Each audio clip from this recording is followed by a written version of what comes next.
The story of Brian Boru is bound up more tightly with the Irish social consciousness than perhaps any other figure in the island's history. No Irish man before or after his time came as close to a permanent union of the island under one monarch, and perhaps that is what excites the imagination of Irish people when they think about him. Given Ireland's history as a subjugated state, and even as a colonial possession, the concept alone of an Irish king ruling Ireland conjures up all sorts of ideas about what could have been.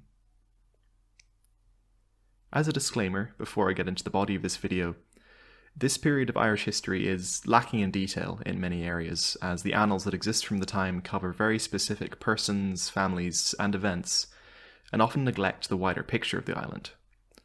As a result, I will not be able to give the same amount of specifics on things like births, deaths, marriages, and battles, as you may be used to if you're a returning viewer to the channel.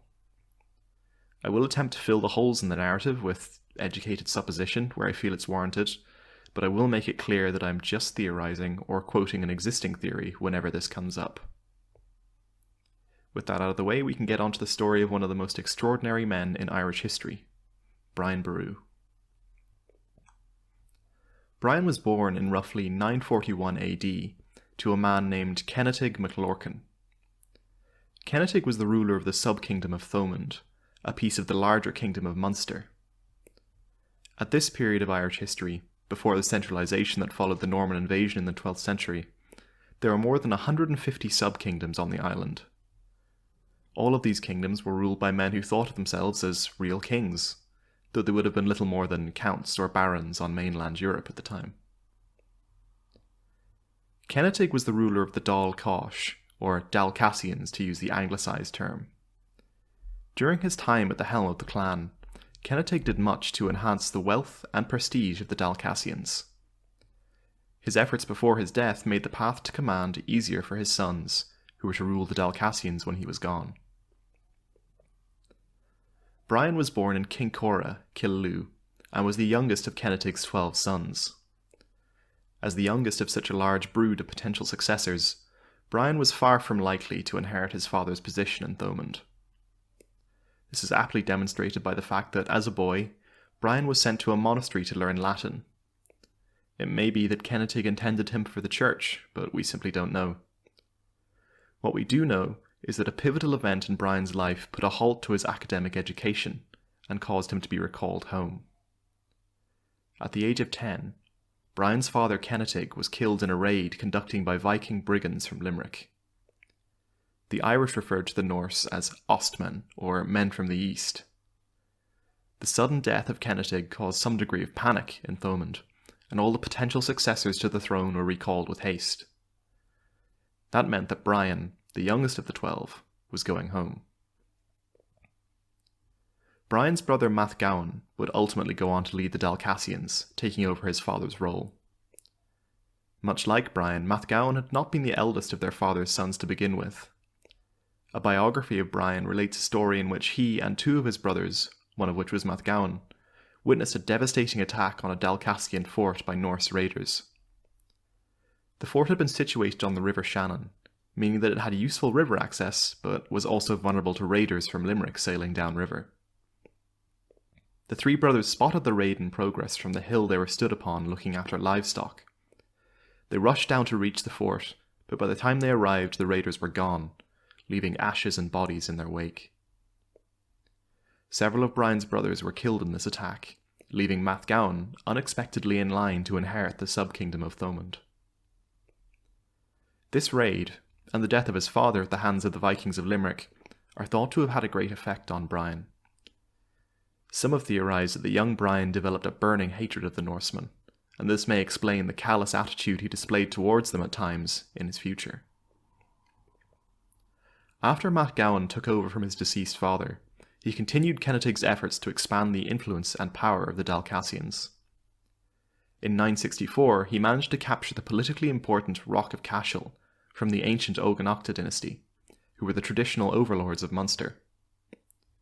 Despite this prestigious and powerful position, years of infighting and assassinations had rendered the dynasty impotent and significantly hampered their ability to resist the less numerous but heavily militarized Dalcassians. Control of the rock made MacGowan the nominal ruler of Munster, though his legitimacy was never fully recognised. He faced resistance to his rule throughout the 970s from Mael Muad MacBrien, who was the legitimate Oganachta claimant to the title. The other main threat to MacGowan's continued rule was the famous Norse ruler Ivar the Boneless of Limerick. MacGowan leaned towards peace with the Norse, as they were militarily more advanced than the Irish. During this period, and indeed for many centuries to come, the main Irish military division was the Cairn. These were men who wore little, if any, armour and utilised simplistic weapons such as short swords and javelins in combat. This type of soldier was useful in the dense woods of medieval Ireland, but suffered against a shield wall of Norse warriors dressed in coats of mail and wearing stout helmets. The Irish were not without high-quality troops, but the vast majority were Cairn, and had difficulty fighting Norse troops without a great superiority in numbers. Brian disagreed with his brother's policy of peace with the Norse of Limerick, and was eager to enact revenge upon them for the death of their father Kennetig and several of their brothers. As a result of this urge, Brian took a contingent of loyal men and began to conduct a guerrilla campaign against the Norse of Limerick, against MacGowan's strict orders. Initially, MacGowan left Brian swinging in the wind, unsure what course to take. Eventually, though, inspired by his younger brother's example, he began to plan an assault on Limerick. It says something about the animosity the Irish in the region felt towards the Norse that Mael Muad MacBrien, the Oganachta claimant to Munster, offered to ally with MacGowan to capture Limerick. Between the three men, Limerick was burned to the ground, in a brutal display that was typical of the era. All the fighting-age men in the settlement were executed, while everyone else was led away into slavery. The victory at Limerick was one of the three major engagements that were to be the highlights of Brian's career. MacGowan's alliance with Mael Muad proved to be short-lived. In 976, MacGowan was killed in battle against his Oganachta rival. Mael Muad then ruled from the Rock of Cashel for 2 years before Brian was able to gather the strength to challenge him and avenge the death of yet another brother. In 978, Brian judged that he was ready, and met Mael Muad at the Battle of Belochlecta. Details of this battle are hazy at best. Location, exact date, and the numbers involved are unfortunately completely unknown. The only thing we know for sure is that Mael Muad was killed in the fighting, leaving the rulership of Munster open to Brian.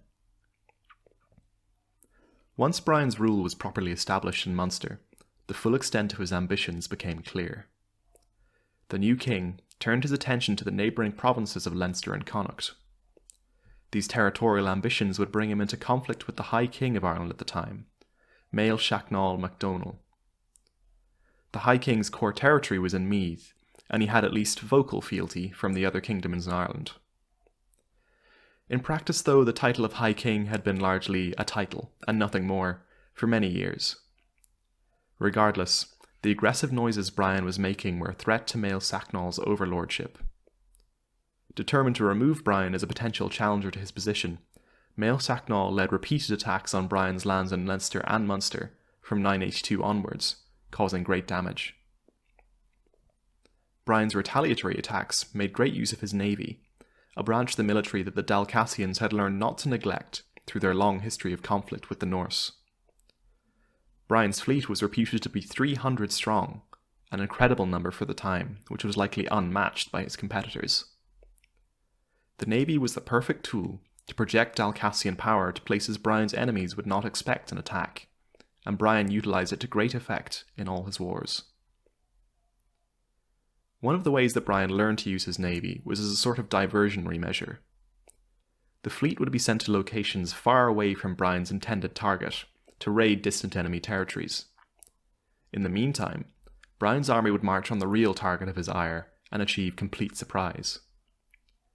This classic use of misdirection is an eternally relevant tactic, and was useful in the time of Brian as it was in the lead up to the D-Day landings.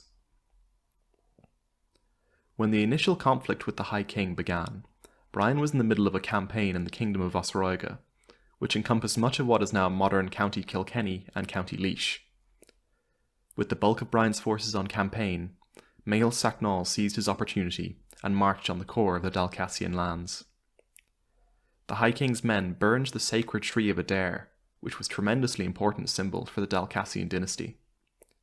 Many of their kings had been crowned beneath it, Brian included. In retaliation for this great insult, Brian led his men into Westmeath, where they pillaged and burned the countryside without restraint. Mael Sacnol was quick to respond in turn, and led his men back into Munster, where he and Brian fought a pitched battle. On that day, the Dalcassians were defeated, losing about 600 men. This battle forced Brian to withdraw and lick his wounds. Following this victory for Mael Sacnol, conflict between the two sides simmered down to minor skirmishes, sting and counter-sting, but lacking in large engagements. This period of relative peace lasted for about 9 years, and Brian used the time well, spending his energy and resources shoring up his position in Munster and the portions of Leinster he had managed to capture.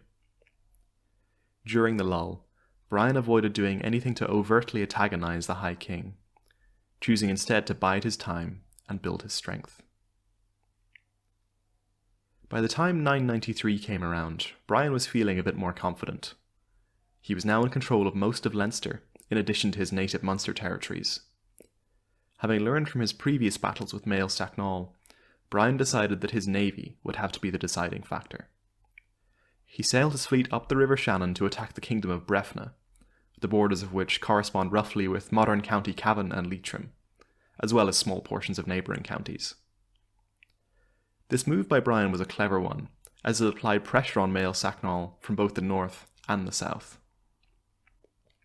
3 years later in 996, Brian finally succeeded in bringing Leinster fully under his control, effectively gaining suzerainty over the entire southern half of the island. It may be that Brian's rapidly growing power was what convinced Mael Sacnol to talk terms, but we don't know for sure if this was the case.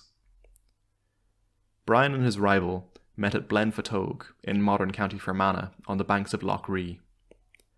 At this historic meeting, Brian and Mael Sacnol agreed to a compromise. Brian would have unchallenged rule over the southern half of the island, including the wealthy Norse Gaelic trading towns within it, and Mael Sacnol would rule the northern provinces. This agreement led to a temporary peace between the two kings, though Mael Sacnol's prestige naturally suffered greatly from what was perceived as a submission amongst his subjects. Not long after the peace was agreed, the stirrings of rebellion began in Leinster in 996. The vassal king of the province who had accepted Brian's authority was overthrown by Mael Mordor MacMurchad. No sooner had Mael Mordor secured the throne of Leinster than he revolted from Brian's rule, jeopardising everything Brian had achieved so far. In order to put down this usurper, who threatened the legitimacy of both their regimes by his mere existence, Mael Sacnol and Brian put aside their differences and joined forces. Mael Mordor in turn received aid from the Viking ruler of Dublin, Sigtryg Silkbeard, who had his own grievances with Brian. The combined forces of North and South met the Leinster rebels on the 30th of December 999 AD at the Battle of Glenmama, or Ca Glenmama, meaning the Glen of the Gap. This area is thought to have been somewhere between Windmill Hill and Blackchurch in modern County Kildare. Glenmama would prove to be the first and only battle of the First Leinster Revolt. Such was the sheer decisiveness of the battle. The annals of the Four Masters and other Irish chronicles give only vague accounts of the battle, but all attest that casualties on both sides were high, though Brian and Mael Sacnol's forces were eventually victorious. Given that the engagement took place in a valley, it's likely that room to manoeuvre was extremely limited, and that the conflict turned into a bitter slugging match, which would explain the high casualty rate. Following the conclusion of the battle, Mael Mordor's forces were routed and fled out of the valley. Brian seized his opportunity and marched with haste on Dublin, which had been stripped of its defenders to fight the battle at Glenmama. The Dalcassian troops easily broke into the city and brutally sacked it on New Year's Day 1000 AD. Brian could probably have assumed direct control of Dublin at this point, or at the very least handed the town to one of his loyal followers. Instead, he opted for reconciliation and invited Sigtryg back to rule Dublin as a subject king. Sigtryg was also given the hand of one of Brian's daughters to seal the deal, in the hopes that peace could be maintained in the region. With his victory over Mael Morda and his Dublin allies, Brian's rule over Southern Ireland was, for now, completely airtight. The Battle of Glenmama had been costly, but the province of Leinster would be quiet for a time as a result of it, allowing Brian to stretch his reach yet further. Unsurprisingly, the alliance between Mael Shachnall and Brian did not last long after the victory in Leinster. The two men still had a history of conflict in their relationship that could not be wiped away by an alliance of convenience. In 1000 AD, Brian struck first, leading the combined forces of Munster and Leinster into Mael Shachnall's home territory in Meath. Once again, this conflict is very poorly documented, but one of the things we do know is that the King of Connacht was a prominent ally of Mael Shachnall. In practice, though, this alliance would have been very difficult to draw any actual utility from, as the core lands of both rulers were separated by the River Shannon. Any transfer of manpower from kingdom to kingdom in times of need was, as a result of this geographical barrier, slow and cumbersome. The final struggle for the High Kingship of Ireland was surprisingly brief, considering what was at stake and the numbers of troops involved. According to the annals, Mael Shachnall surrendered his title to Brian in 1002, after only 2 years of fighting. An Irish chronicle known as the Cogad Gaeliv ar Gaeliv relates a story about how this came about that makes a reasonable amount of sense. In this story, Brian challenges Mael Shachnall to a pitched battle at the Hill of Tara in Meath, in an attempt to bring the war to a decisive close. Mael Shachnall accepts Brian's challenge, but requests a month-long truce to gather his forces to him ahead of the battle.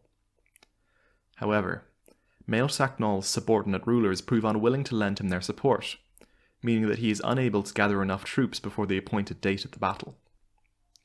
This makes a certain amount of sense because, as we know, Mael Shachnall's subjects have been very unhappy with his decision to recognise Brian as King of the South. Irish society at this point in the early Middle Ages was still quite tribal when compared to the feudal societies of Europe. Prestige mattered, and Mael Shachnall's had taken a heavy blow when he recognised Brian's claim to the south. It may be that after 2 years of warfare, the sub-chiefs under Mael Shachnall's control decided that he wasn't worth following any longer, and withdrew their support from his cause. The main hole in this story is that Brian behaves quite uncharacteristically in it. He was known to be a very opportunistic general, and he demonstrated this when he marched flat out to seize Dublin immediately after the Battle of Glenmama. Allowing his opponent a month-long truce to strengthen his armies sounds odd, to say the least. Whether or not the story has any truth of it is moot, because it's the only explanation of Brian's victory that has survived. On the appointed day at the Battle of Tara, Mael Shachnall decided that there was no hope of defeating Brian's numerically superior forces, and submitted to the authority of his rival. In 1002, Brian finally ascended to the illustrious, though largely titular rank, of High King. That is where I'm going to leave the story of Brian for now, on the cusp of achieving complete control over Ireland, a feat never before seen. I hope you've enjoyed the tale of Brian's rise to power, and you can be assured that next time, I'll delve into the great campaign to unify the island that followed Brian's crowning as High King. As a final note, I'd like to apologise for the large, silent gap between my last video on the Wars of the Three Kingdoms and this one. I'll try to get back onto a more regular schedule again. If you have any questions about this episode or any that preceded it, feel free to send me an email at kianrowan@gmail.com or leave me a comment. Thank you again for listening.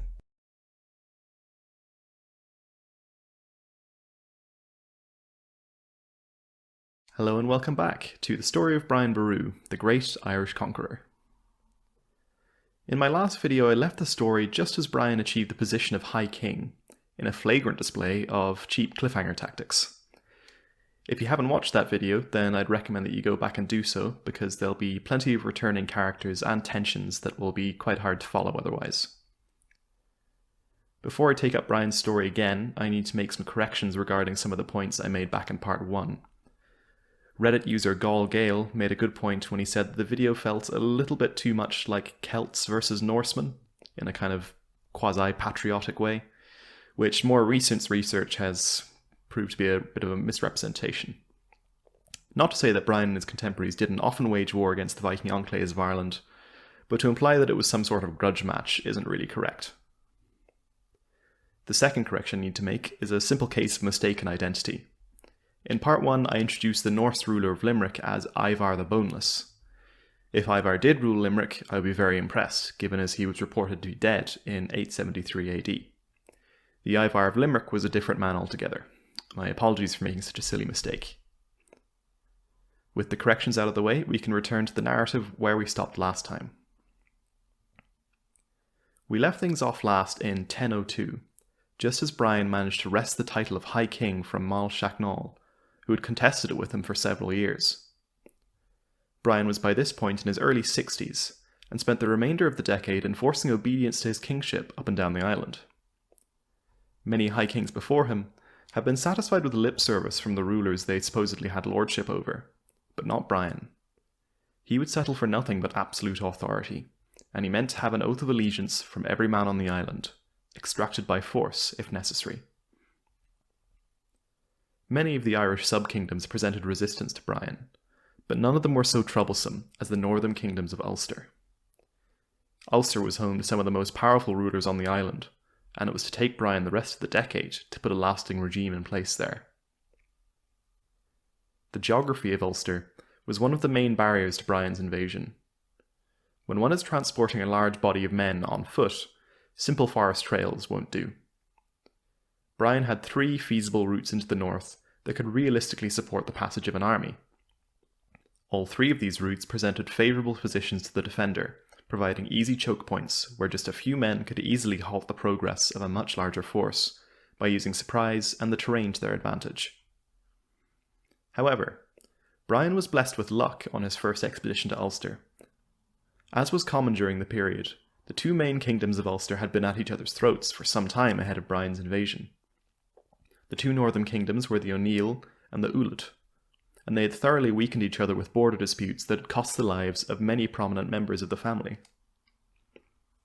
In 1003, the Battle of Craib Telka took place and proved devastating for both the Ulster kingdoms.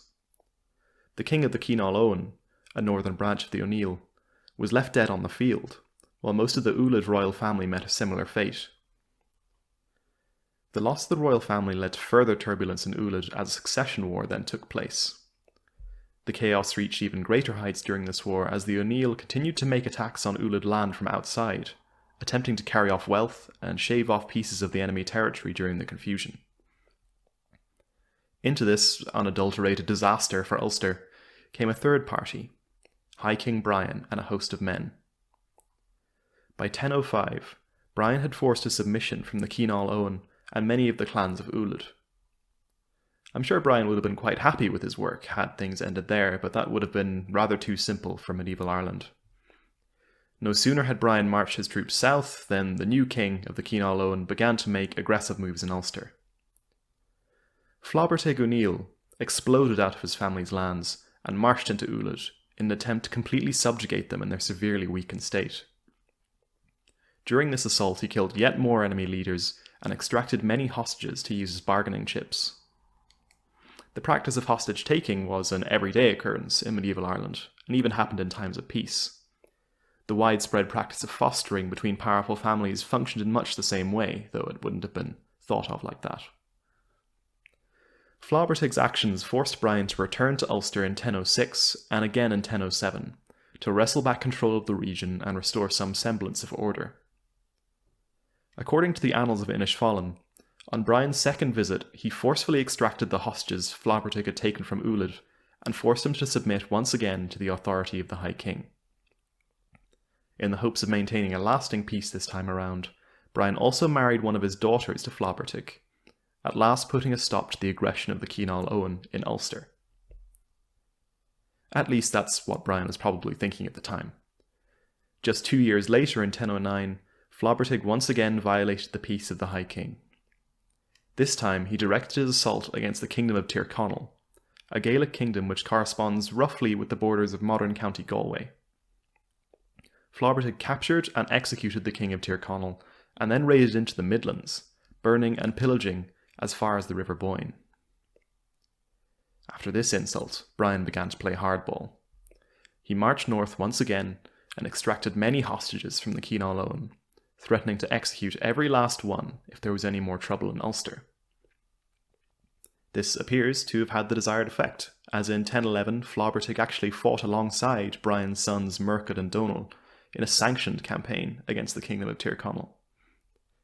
This campaign was initially unsuccessful, but once Brian himself took command, the kingdom was subjugated in short order. By now, Brian was in control of almost the entire island. In order to secure that power, Brian utilised a method that would have been familiar to European kings, but perhaps less so to Irish ones. He courted the opinion of the Church in order to strengthen the legitimacy of his rule. The Irish Church was more than a little eccentric when compared to its counterparts on the continent. Rather than being centred around bishops of dioceses and archbishops of archdioceses, the Irish Church revolved around monasteries, which were headed by members of the dynasties whose lands they were situated upon. The monasteries owed nearly everything they had to the ruler of the land they were sat on, and as such had a vested interest in maintaining good relations. It is documented in the Book of Armagh that in 1005, Brian chose to donate 22 ounces of gold to the monastery at Armagh, an extremely ostentatious display of wealth. In addition to this, he declared that the Armagh monastery was the religious capital of Ireland. This entitled Armagh to a share in the funds collected by all the monasteries of Ireland. This move, while financially costly for Brian, bound the destiny of Ireland's religious capital to him. Armagh could only expect to maintain their primacy amongst the other monasteries as long as Brian and his sons held the title of High King. As a result, it was in their interest to use both their financial and political power to back Brian's cause, which they did from 1005 on. As I touched on earlier, this courting of the Church's favour was more of a European practice, and may have been a telling sign of the sort of social order Brian was attempting to build in Ireland. Significantly, in the Book of Armagh, Brian is not referred to as High King, but as Imperator Scotorum, meaning the Emperor of the Gaels. It may be that Brian's aim was to lay down the foundations of a feudal society more in line with continental Europe. No High King ruling over a multitude of lesser kings, but one ruler and his vassals. This is, of course, purely speculation, but there is evidence. Whether as High King or as Emperor, by 1011 Brian had brought all the regional rulers of Ireland under his direct authority, finally succeeding in a campaign that was decades in the making. No sooner had he achieved this momentous feat than the Second Leinster Revolt broke out. Mael Morda MacMurchad, who you hopefully remember from earlier in this story, had only accepted Brian's authority over Leinster with great reluctance. The exact reasons for his rebellion are not entirely clear to us, but a story claims that one of Brian's sons insulted Mael Morda, and that he rose in revolt through sheer outrage. Another less dramatic reason is that the King of Leinster scented weakness in Brian's old rival, Mael Shachnall. The former High King had maintained his hold on Meath following his defeat, but now his lands were threatened by the aggression of Mael Morda. By knocking Mael Shachnall out of the picture, the King of Leinster could remove one of Brian's prominent subject kings and deprive him of the resources and manpower of Meath. When Mael Morda rose against Brian in 1012, he found an ally in Flaubertig O'Neill, who you should also remember from the Ulster campaigns. Flaubertig had evidently decided that Brian didn't have the guts to execute the hostages he had taken, and rose with Mael Morda seemingly without concern. The two rebellious lords moved on Meath, and Mael Shachnall appealed to Brian for aid. The next year, in 1013, Brian responded to the call, and marched with the gathered might of most of Ireland into Leinster. He and his men ravaged the countryside for months, before finally meeting up before the walls of Dublin and settling in for a siege.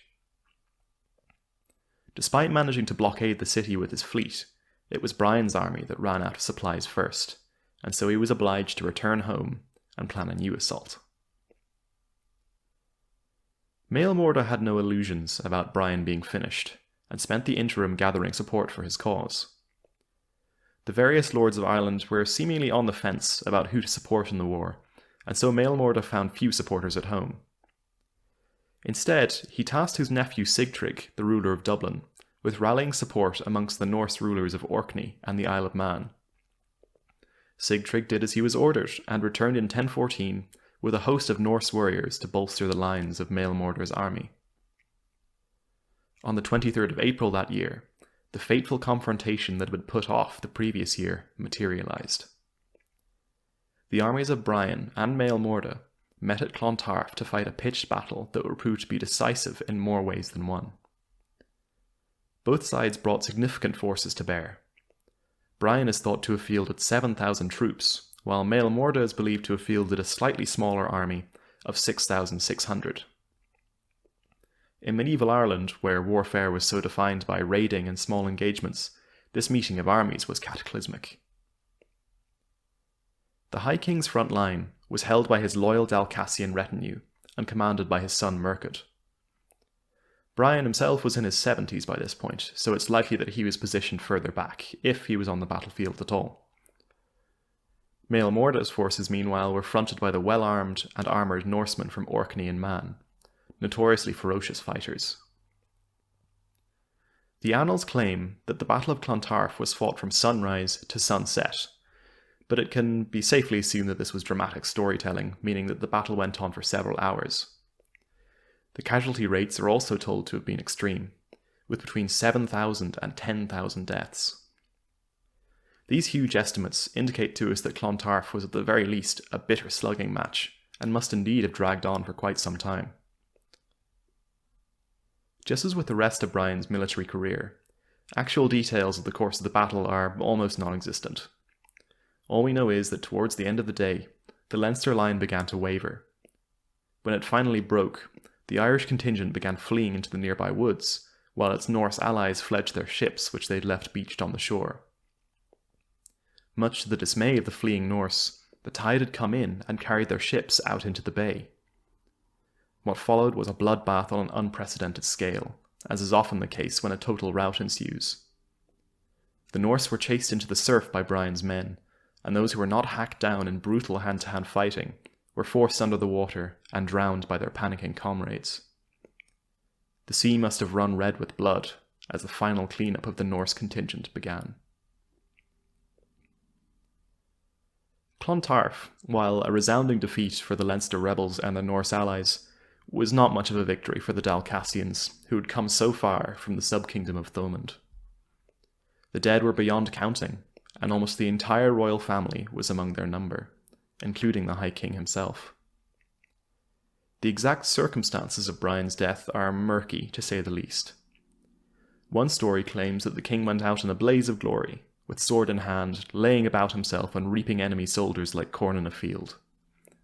Another story states that Brian was killed in his tent following the battle by a fleeing Norseman who had escaped the massacre on the beach. As I mentioned earlier on, Brian was in his 70s by the time Clontarf was fought, so the second of these two explanations seems more likely to me. The utter devastation of the Dalcassian royal family left the succession to the High Kingship abruptly open. Brian's two remaining sons would both attempt to seize it, but in the end, it was Mael Shacnall who, against all the odds, managed to wrest back his old title. He stayed on the throne until his death in 1022, no doubt blessing his good fortune, although he never managed to exert the same amount of control on the island that Brian had once done. It is generally agreed that the greatest legacy of High King Brian was the shattering of Norse power in Ireland. Modern historians, however, attach a number of caveats to this idea. As I mentioned, it was at one point the prevailing view that Brian's main goal was to eject the Norse from Ireland, which comes with all sorts of proto-nationalist connotations. While Brian was by no means a friend of Ireland's Norse inhabitants, the lead up to Clontarf and the battle itself were not some great battle of races. The modern opinion is that the Leinster Revolt was a reaction to the centralisation of power under Brian, to the great diminishment of his subject kings. That there were many Norse present at the battle is simply an indication that they too were threatened by Brian's all-encompassing kingdom. In the interest of giving credit where credit is due, though, it cannot be denied that Ireland's Norse enclaves never again attained the same degree of power and influence following the resounding defeat of the Leinster-Norse coalition at Clontarf. Brian can be pointed to as the final nail in the coffin, if not the sole reason, for the decline of Norse power in Ireland. That brings us to the end of the fantastic story of High King Brian, a man whose feats would never again be replicated, unless of course you count the English conquest, but we'll leave that be for now. I hope you've enjoyed listening to this story as much as I've enjoyed researching and writing it. Brian was a fascinating character, and I thought that I knew more or less everything about him, and I was of course entirely wrong.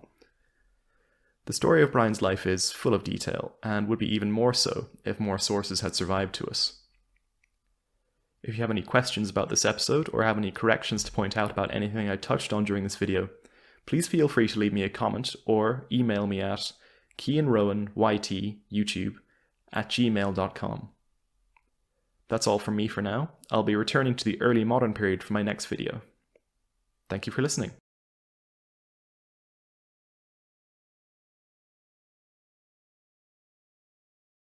The Fall of the House of Kildare is a story fraught with intrigue and underhanded dealings, as well as huge battles that demonstrated to early modern Ireland the kind of destruction that a well-armed and equipped army could unleash on an unprepared countryside.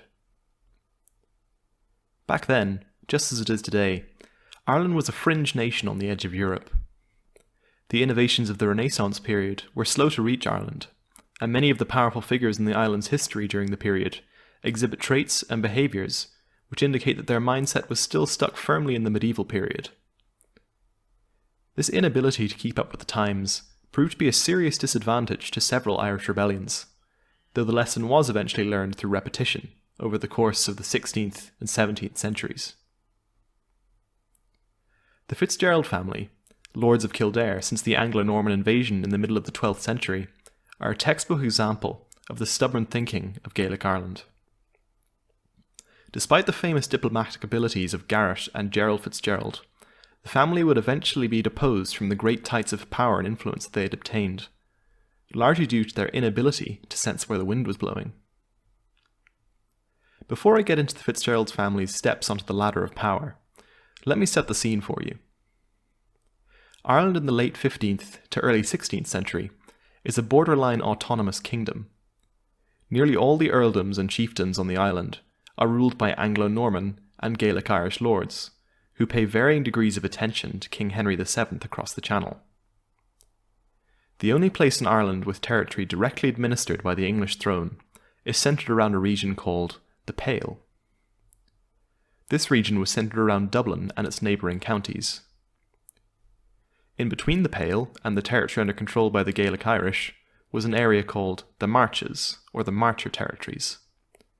These lands were named for the way their inhabitants could march back and forth between the English and Irish spheres of influence. The Marcher lords walked a fine line between fealty to the English crown and autonomy. Kildare sits right on the edge of the Pale's borders, close neighbours with the Marcher territories, and through them, the untamed Gaelic lordships. This is where Garrett Fitzgerald, the 8th Earl of Kildare, enters the story. He managed to make his way into the good graces of King Henry VII at a time when the king was looking for a loyal servant to fill a position of great importance. That position was the Lord Deputyship of Ireland, de facto ruler of the island in the name of King Henry VII. But hold on, why would Henry willingly give away direct control of his own territories in Ireland to an Earl in Kildare? Doesn't make much sense, but some context will probably help. If you're at all interested in the history of England, you'll be familiar with the near constant state of war between England and France, the so-called Old Enemy. The years of ever-present warfare had left the English crown almost destitute.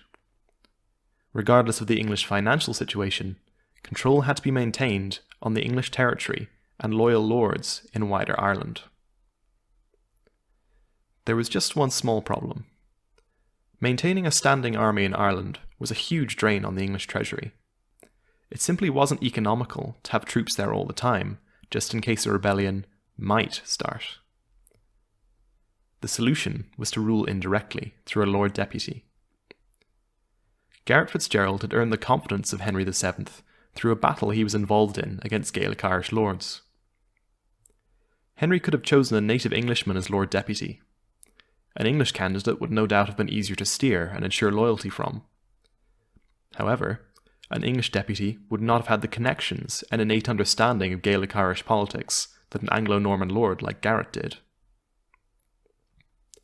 Knowing this, Henry chose to make Garret Lord Deputy in 1496, pushing Ireland into a new era at the close of the 15th century. As Lord Deputy, Garret effectively ruled Ireland in the name of King Henry VII. Henry knew the risks, but he was willing to accept them in return for a quiet Ireland. The deputyship conferred many benefits onto the House of Kildare, and firmly pushed it into the ascendancy. Garret was afforded the right to appoint his own choices to many of the main state offices in the administration of Ireland. Only the position of Chancellor remained Henry's alone. Furthermore, all the revenues collected from Ireland passed through the Kildare coffers. Garret was expected to use this money to develop the Lordship of Ireland. Naturally, however, a fair amount of that money enriched Kildare himself. In return for this privilege, Garret was expected to defend Ireland from potential threats, both within and without. To his credit, Garret did exactly that for 17 years. During his career, he embarked on 15 different campaigns to put down various rebellions and disgruntled Gaelic Irish lords. Garret's duty took him to each of Ireland's provinces, some of which had not seen the presence of troops loyal to the English crown for almost a century. Despite Garret's obvious enthusiasm for going out on campaign, most of the time he had no real need to.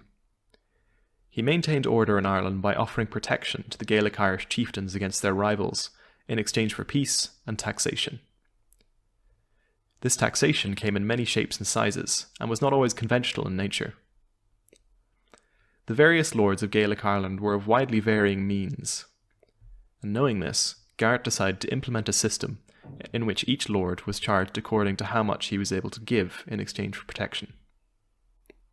For example, Lord O'Dwyer of Kilmanagh was obliged to deliver a nest of goshawks annually, rather than an exact amount of money, or something else of similarly concrete value. Lords who were known to have greater resources were charged accordingly. Take Lord O'Farrell, who had to pay a yearly tax, support a battalion of gallowglasses from Kildare for a quarter of the year, and attend Garret for military tasks when called for. This sounds like it would be a recipe to breed resentment among the Gaelic Irish lords, but in actual fact it seems to have worked rather well. Slowly but surely, over the course of 17 years, Garret took on many of the responsibilities and privileges of feudal overlord in Ireland. Colm Lennon put it very well in his book 16th Century Ireland, when he wrote that the FitzGeralds had all the trappings of royalty in the Gaelic sphere. Towards the end of his tenure as Lord Deputy, Garret acquired the moniker the uncrowned King of Ireland in some circles. Whether or not King Henry knew about these rumblings, or whether he was even aware of just how powerful Garret had become during his long period in office, is up for debate. However, it is ultimately irrelevant, as in 1513 Garret was mortally wounded while on a punitive expedition against the O'Carrolls. He was ambushed by enemy soldiers while watering his horse, and only narrowly escaped. Soon after, he arrived home in Kildare and succumbed to his wounds. It is interesting to consider where Garret's path might have taken him had he not been wounded by that river in 1513. He was not known to be a plotter, and generally conducted all his dealings out in the open. But kingship is a tempting prospect. Regardless, Garret left the stage, and his son Garret Oge, literally meaning young or little Garret, took over as the head of the Fitzgerald family. Garret Oge was a very different sort of man to his father. Often going by Gerald rather than his father's namesake, Gerald was more diplomat than soldier, and was known to be something of a schemer. The office of Lord Deputy did not fall automatically to Gerald, but it was ultimately awarded to him, largely for the same reason that it had been awarded to Garret FitzGerald by Henry VII. Henry VIII knew that a good Lord Deputy needed an intimate understanding of local politics and the connections to take advantage of that knowledge and use it for the benefit of England. I think it's fair to say that Henry VIII, who took the throne in 1509, would have preferred not to place Gerald in the role of Lord Deputy. He knew that Gerald was a canny man who was inclined towards factionalism and feuding. Indeed, under Gerald's leadership, the Fitzgerald family revived the feud between it and the Butler family, a feud which his father Garrett had put to rest in his lifetime. His misgivings aside, though, Henry understood that Gerald was a man who could be English one day and Irish the next. This trait was essential for the position of Lord Deputy.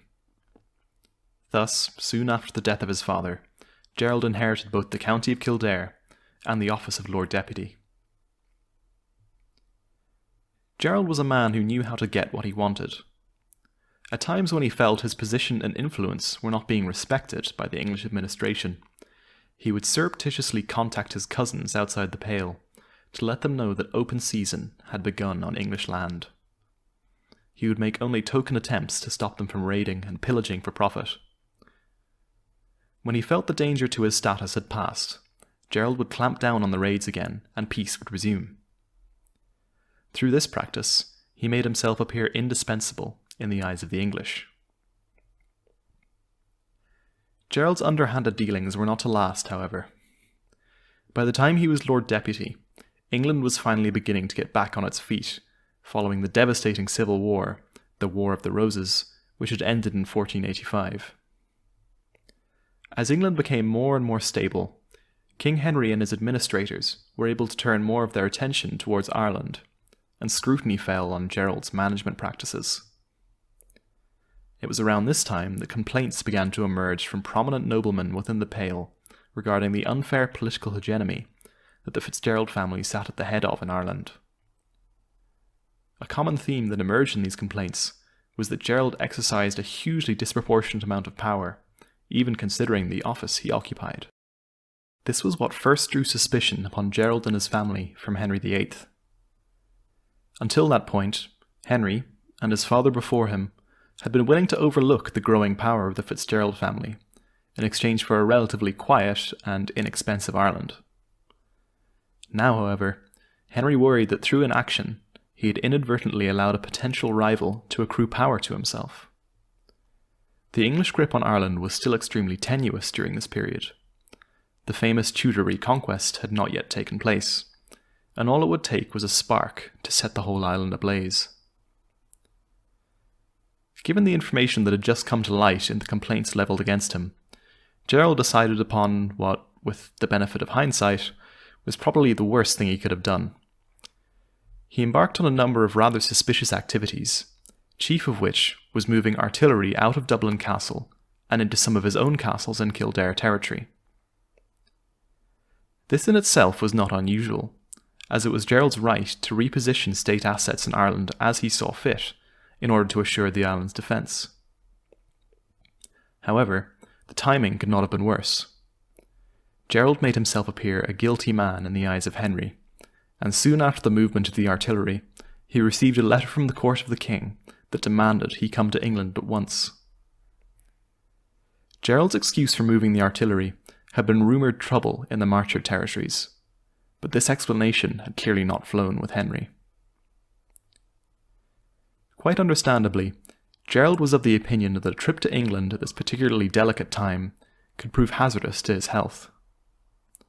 He put off going for as long as he could, claiming that he needed to recover from a wound he had recently received. A follow-up letter came from the King's Court, demanding that Gerald come across the Channel regardless, but also that he could name a Lord Deputy in his absence.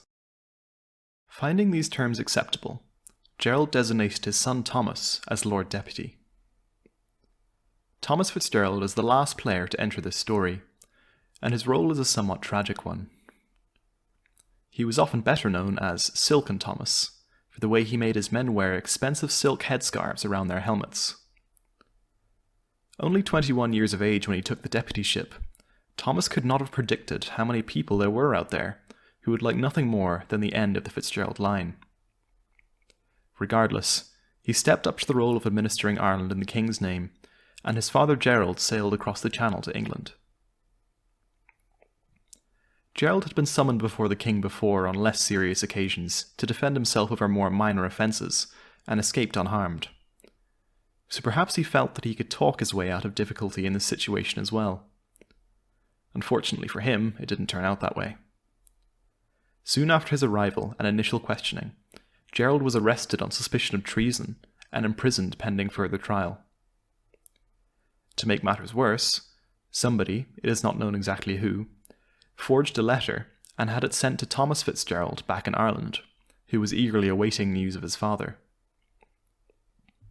The letter claimed that Gerald had been imprisoned and subsequently executed in the Tower of London. This was of course false, but Thomas had no way of knowing, and he reacted just as the sender of the letter likely hoped he would. In 1534, he raised his banner in rebellion.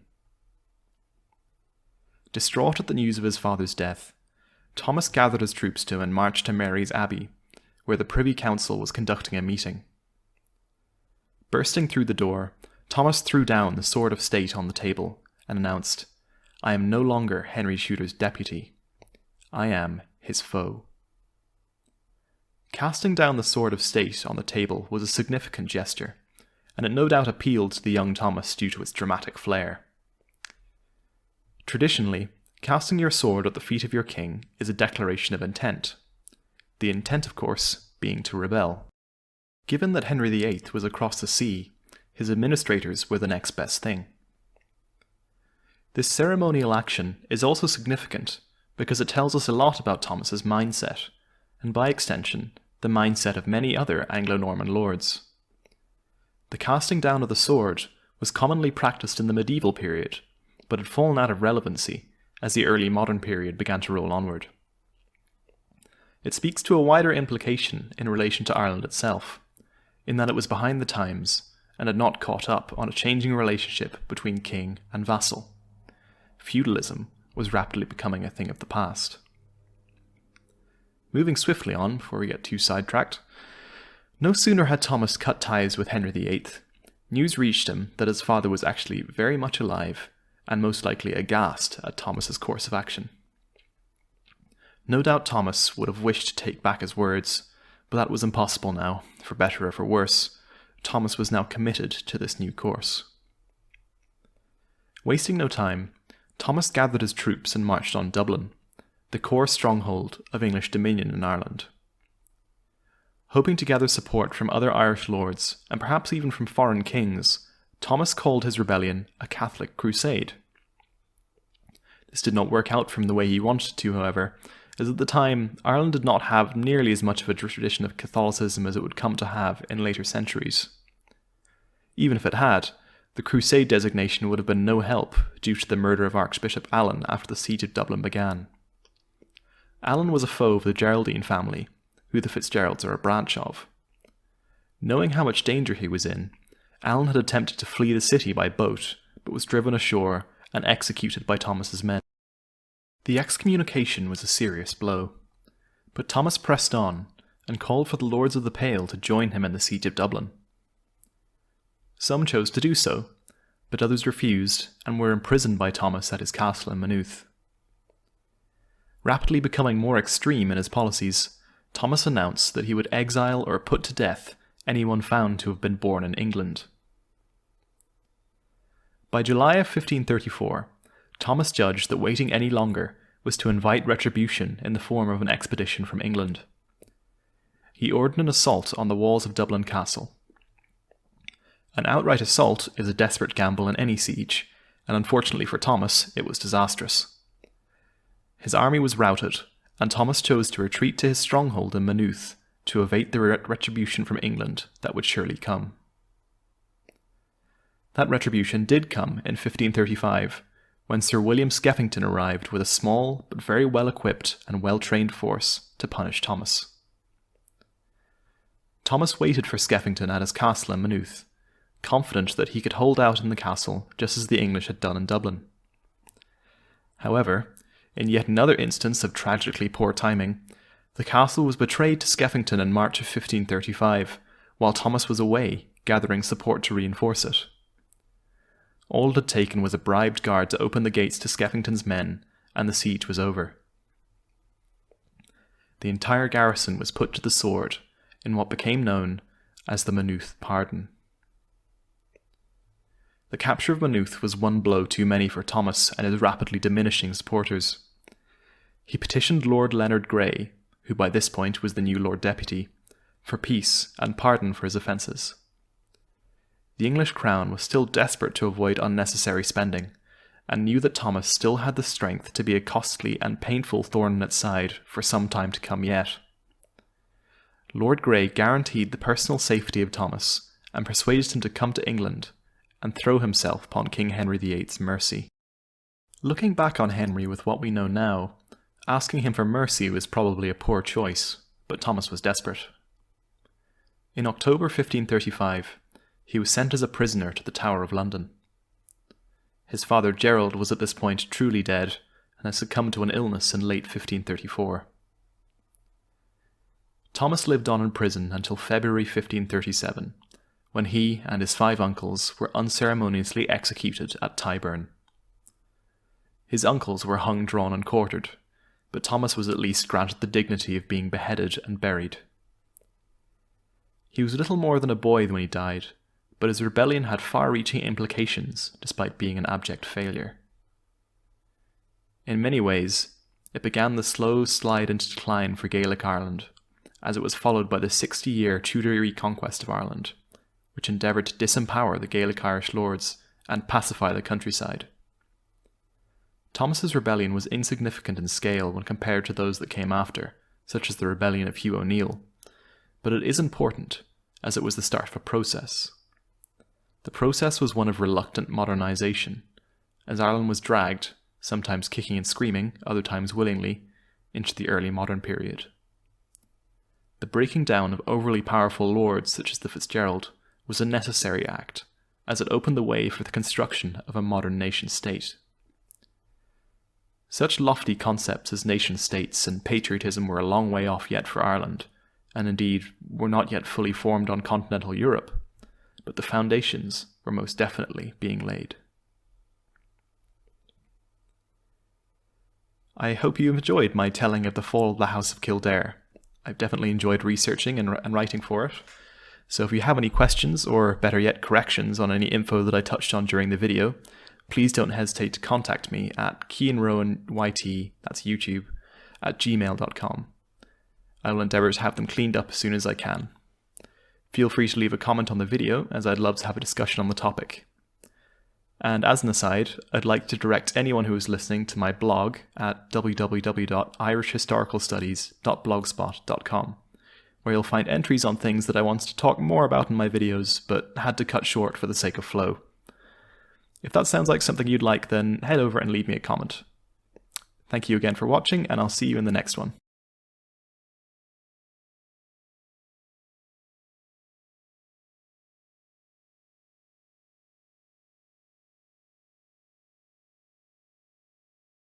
Hello, and welcome back to the slow, depressing decline of Gaelic Ireland.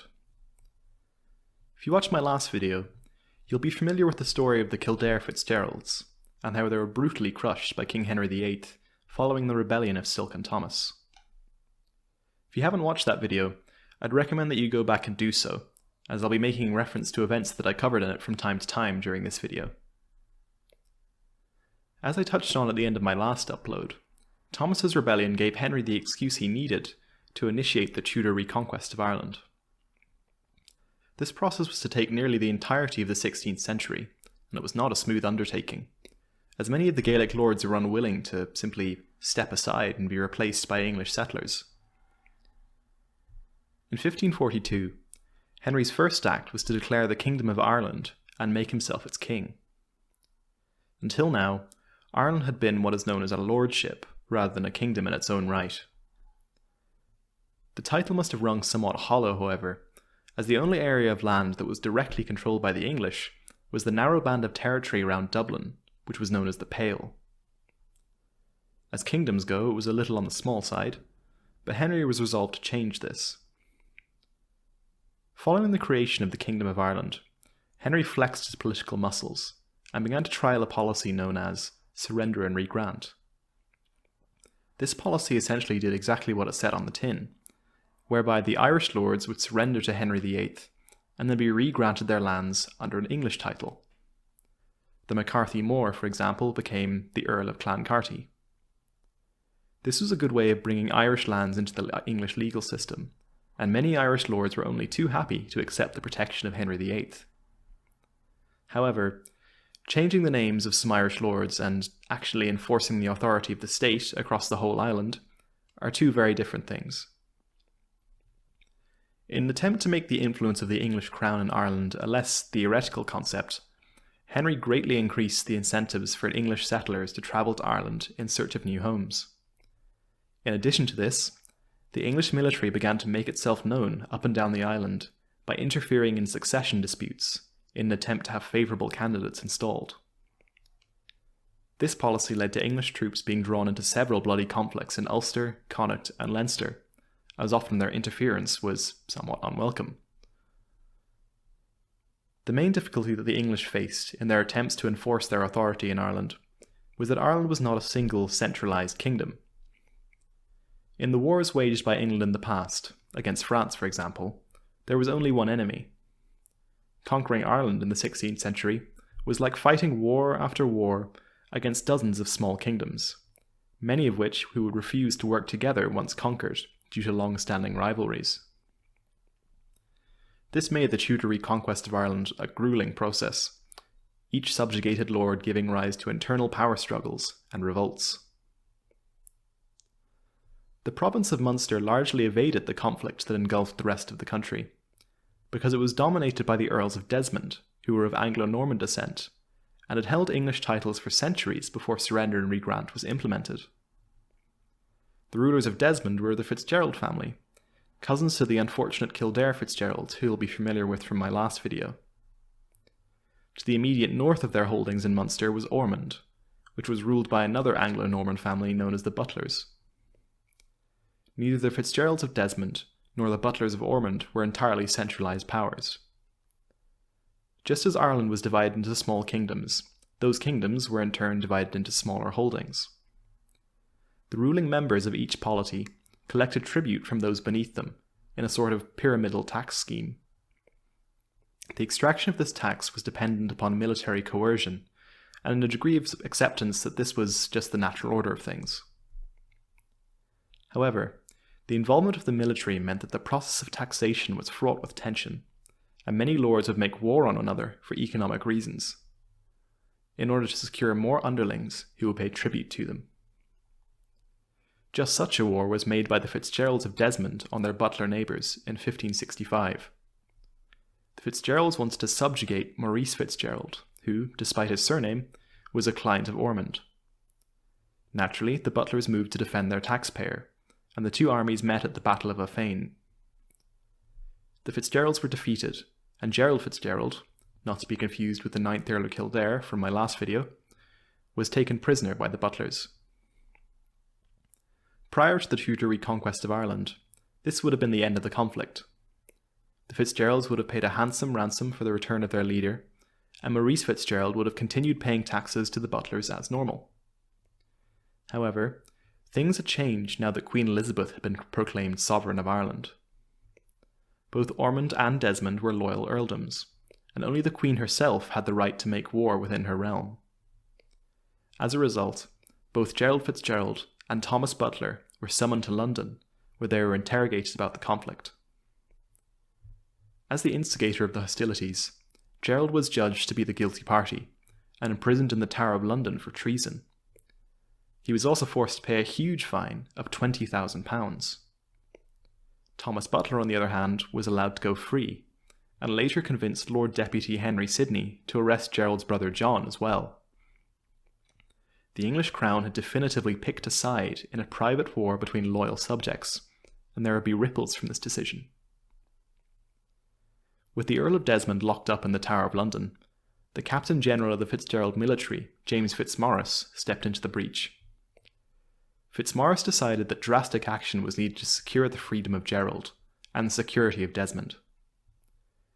To do this, James painted himself as the representative of Ireland's old warrior aristocracy, a grouping who would become redundant under English rule with internal conflicts being forbidden, as Gerald had learned to his cost. James also leaned heavily on his Catholicism and posed as an authentic Gaelic-Irish leader. Even though his own ancestry was Anglo-Norman, this did attract other lords to his cause, but it is likely that they were more concerned about English settlement in Munster than they were convinced by James's aping of Gaelic dress. Regardless, in 1569, when James declared his revolt, several other Irish lords rose up with him. Some notable examples include the McCarthy More, O'Sullivan Bear, and O'Keefe. Even some disaffected butlers were initially involved, before Thomas Butler reeled them back in. It seems that Thomas better understood the potential consequences of defying the crown. The opening moves of the war saw James and his allies march on an English settlement in Kerry Curraghy in North Cork. They expelled the small English garrison with ease and set about breaking down the other English strongholds in Desmond. James's 4,500-strong army even briefly laid siege to Kilkenny, the seat of the Butlers, but this was called off. It is likely that James hoped a lightning war across Desmond would force Elizabeth to talk terms.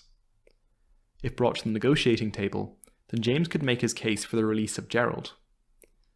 However, James had completely misunderstood the mood of the English court.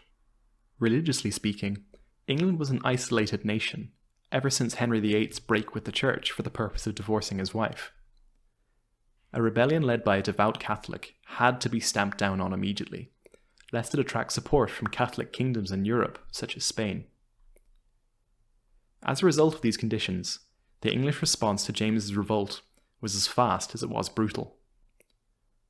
Lord Deputy Sidney marched on and took the strategic town of Kilmallock, thus sealing the rebels in the south.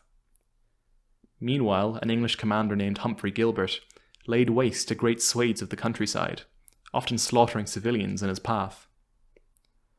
Gilbert decapitated the people caught by his army and stuck their heads on pikes to line the entrance into his camp. The decapitations were horrifying on a mundane level, and also denied the dead any chance of a Christian burial. English forces and their allies also carried out systematic destruction of crops and foodstuffs in the region, which would lead to widespread famine before the end of the war.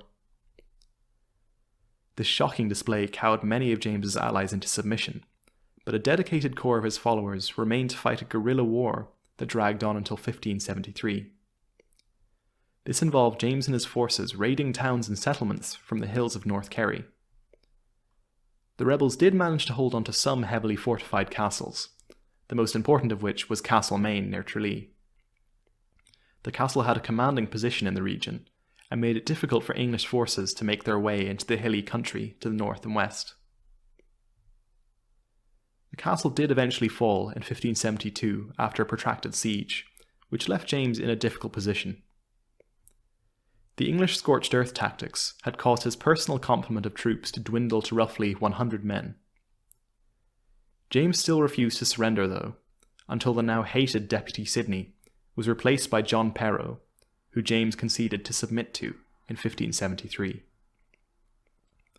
Perrot offered mercy to James, perhaps wishing to end the war on a less bloody note. James used this opportunity to flee to Catholic Europe soon after his submission at Kilmallock, bringing the First Desmond Rebellion to a close. Despite losing the war, James's long resistance was able to bring about a negotiated settlement. The Crown admitted that it had been wrong to pick sides in the Butler-Fitzgerald feud, in an indirect way, by agreeing to release both Gerald and John Fitzgerald from captivity. James Fitzmaurice became a convenient scapegoat for the copious amounts of bloodshed that the war had caused. The peace that resulted from the release of Gerald and his brother wouldn't last. While the main grievance had been dealt with, the worries that many lords had about the expansion of Crown authority remained pressing, and were not soothed by the actions of Elizabeth's servants. In Munster, Lord President Drury set about dismantling structures which he considered to be emblematic of the old order. One of his most famous decisions was to execute 700 Irish mercenaries known as gallowglasses in the years following the rebellion, as he viewed them as potential rebels. In addition to this, Sir John Perrot, the new Lord Deputy, outlawed Breton law, Irish dress, the keeping of poets, and the maintaining of private armies. All of these new policies were extremely constrictive for lords in Ireland, and meant that by the end of the 1570s, a great many of them were ready to rebel again. The pieces had begun to move into place for a second revolt. First, Queen Elizabeth was excommunicated by the Pope for heresy. This meant that her Catholic subjects no longer owed her loyalty, as she had lost her divine right to rule. Then, in 1579, the prodigal James Fitzmaurice returned to Ireland with a small force of Irish, Italian, and Spanish soldiers, all paid for by Pope Gregory. James and his followers preached holy war against the heretic Elizabeth and launched a second, much more violent rebellion. When James landed, his force was a small one. He had perhaps 100 men altogether, but he also carried the papal banner that he'd brought all the way from Rome. The papal emissary Nicholas Sanders read a proclamation stating that Elizabeth was a heretic and a tyrant, and that her kingdoms were forfeit. The Second Desmond Rebellion had much higher stakes than the first, as it now had an ideological dimension that was backed by powerful factions in Europe. While the First Rebellion could have been written off as an aristocratic revolt, the Second Desmond Rebellion was a war of ideals as well. John Fitzgerald, brother to Gerald, the Earl of Desmond, was the first to openly support Fitzmaurice, and demonstrated his loyalty by assassinating two English officials named Henry Davils and Arthur Carte in their sleep at an inn in Tralee. John then moved to quickly occupy important sites, such as Carrigafoyle Castle and Askeaton Castle. He also took it upon himself to rally support from other prominent families, such as O'Sullivan Bear, Roach, and Barry. By the autumn of 1579, the rebel forces numbered roughly 2,000 men. This doesn't sound like a huge amount, given that the rebels commanded 4,500 men at their peak in the First Rebellion. However, it's important to remember that the English forces in Ireland only numbered around 1,200, though they could rely to some degree on levies from loyal lords. In late 1579, the rebels suffered a serious blow, as James Fitzmaurice was killed in a skirmish with the Burkes of Connacht. On the bright side, however, the rebels then gained a much more prestigious and influential leader for their cause, Gerald Fitzgerald, the Earl of Desmond. The Earl tried to stay out of the conflict initially, his time in prison likely still fresh in his mind. He was, however, eventually sent over the edge, and the records differ as to why. The English records claim that Gerald was only declared to be a traitor after he repeatedly refused to give up his castles to English garrisons. The Irish records, on the other hand, claim that Gerald was betrayed by the English. The quote reads, "He delivered up to the Lord Justice his only son and heir as a hostage, to ensure his loyalty and fidelity to the Crown of England. A promise was thereupon given to the Earl that his territory should not be plundered in future. But, although this promise was given, it was not kept, for his people and cattle were destroyed, and his corn and edifices burned." Gerald didn't wait around, and marked his revolt with the sacking of Youghal. After this, Gerald wrote to many other Irish lords from his seat in Newcastle West, imploring them to rise up in arms against Elizabeth. An excerpt from his letters reads, "My well-beloved friend, I and my brethren are entered into the defence of the Catholic faith and the overthrow of our country by Englishmen, which had overthrown our holy faith, and go about to overrun our country, and make it their own, and to make us their bondmen. We took this matter in hand with great authority, both from the Pope's Holiness and King Philip of Spain." Reaction to this letter appears to have been quite mixed. Most lords who chose to declare for the rebels did so out of their own interests, rather than any real desire to protect the Catholic faith, while many who sided with the English did so due to a grievance with the Fitzgeralds. Some branches of the McCarthy clan, for example, led troops against the Fitzgeralds because they held much of land which had once been McCarthy land in the High Middle Ages. Predictably, the English response to rebels carrying a papal banner was vicious. The Lord Chancellor mustered all able-bodied men in defence of the Pale, and ordered the execution of all harpers, bards, rhymers, and loose idle people with no master. The conflict itself took much the same shape as the previous rebellion. the Fitzgeralds and their allies conducted a guerrilla campaign against English settlements, only holding on to a few heavily fortified positions. The English resolved to first oust the rebels from their castles, before seeking out the guerrilla raiders in the hills. In early 1580, they managed to force the surrender of Carrigafoyle Castle by bombarding it with guns they'd brought up by sea. Following this surrender, the English hung the garrison of the castle to a man. This caused the garrisons of Askeaton and Newcastle West to panic and abandon their positions.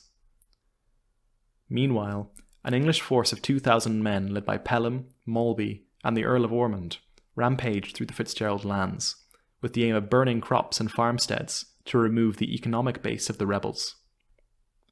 The same tactics were practiced by the rebels against Crown-loyal territories, which led to the widespread destruction of Munster. It was the English troops who first began to tire in this war of attrition. Their enemies knew the land far better than they did, and this meant that English raiding parties were always vulnerable to ambush.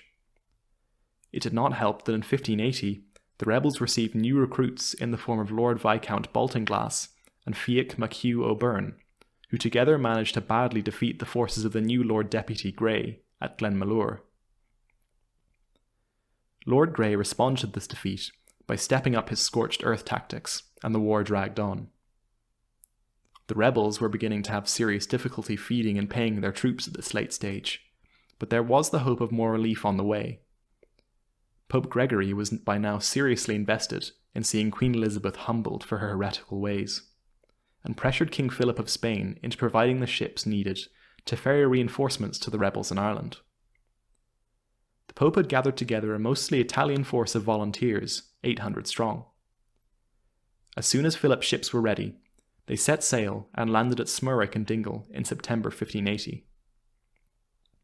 Unfortunately, in a strange sort of trial run of similar events that would take place in the 9 Years' War, the rebels were slow to link up with the papal forces. This led to the 800 troops being besieged in a fort at Dunanere by an army under Lord Grey and a naval blockade under William Winter.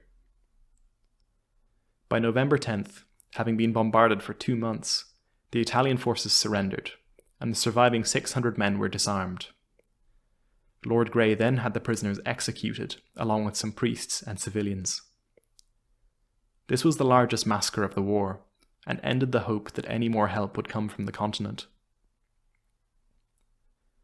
Despite this demoralising blow, the rebels fought on, aided somewhat by the fact that the amount of English forces in Ireland was reduced from its peak of 6,400 to 3,000 by 1581 due to financial reasons.